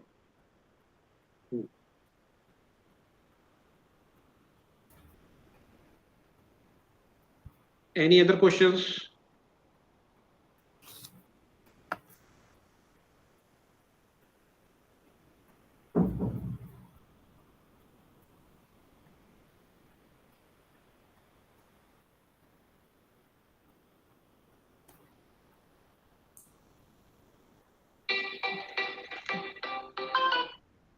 Ashika. Sir, my question is that they are asking for the Kaplan mirror. They asked one That candidate. is not. So अच्छा I'm उसका भी saying that question. semi-parametric can we go na? See, ये जो एक second में आ रहा हूँ उस क्वेश्चन पे. See, when students are saying that the Kaplan Meier, no, so either you go for the semi-parametric or totally non-parametric. No, see, when you are going for the non-parametric, even you does not need any assumptions. See, if you have no information, just go for the semi-parametric. If you have some information regarding the expectation, variance, this, those, that thing, then you go for the semi-parametric. Sorry, this one. Semi-parametric, what we are saying. One is semi-parametric. No? Then you go for non-parametric structure. In non-parametric structure, when you are using, you read only Vajan assumptions. Observations are coming from a continuous structures. No? So basically, your survival time should be follow the continuous. And that is a very nice assumption. It is fulfilled each and every time. वो आदमी जो था किस someone is supposed died in the night. So you are writing he survived for the 2 days. It does not means that person is survived for the 48 hours. It may be he may survive for the 49 hours. It may be survive for the 50 hours, but you are writing he survive for the 2 days because if the variable is continuous. We are reporting them in the form of the discontinuous structure. And when you going for the non-parametric structure, non-parametric is totally safe. For the first result, non-parametric is perfect, but by fitting the non-parametric structure, you are facing a lot of problem. You are not getting the result as that accurate. Okay. And it is okay. There are a lot of situations when non-parametric structures work very nicely. And when you have some information regarding the variables and other things, structure of the survival time, then you can go for the semi-parametric. Okay. And see, parametric, semi-parametric, and non-parametric, all the methods, it is depending upon the which type of data you have. Okay. And there is high chances that if you start with a very nice parametric baseline distribution, most of the time parametric structures work much better than the non-parametric structure. But if you are not in a situation to find a proper baseline distribution, then non-parametric structure is always excellent. And if you have some other informations regarding the mean and expectation of x and expectation of x square structures, then you go for the semi-parametric, then definitely you are going to get the results. Okay. G form is Yes, sir. That क्या is है G form? Google Form, sir.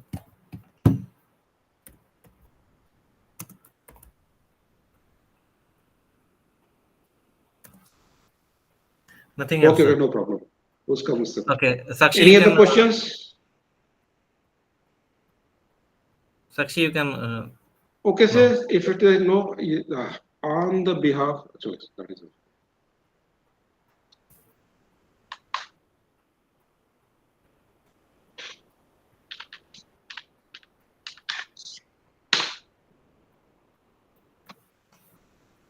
Okay.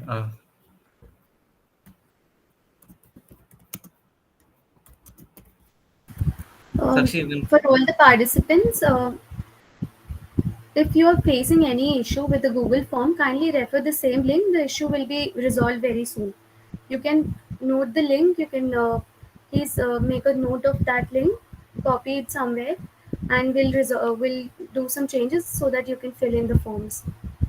A kind reminder for tomorrow's session: please join in on time, as we'll be leading with another session tomorrow at the same time. I hope you enjoyed today's session, gained some insights. Thank you so much for joining in. ठीक है sir, ये close sir. Okay शिखा, तो close करता हूँ. ठीक है sir. ठीक है. Okay sir. ओके.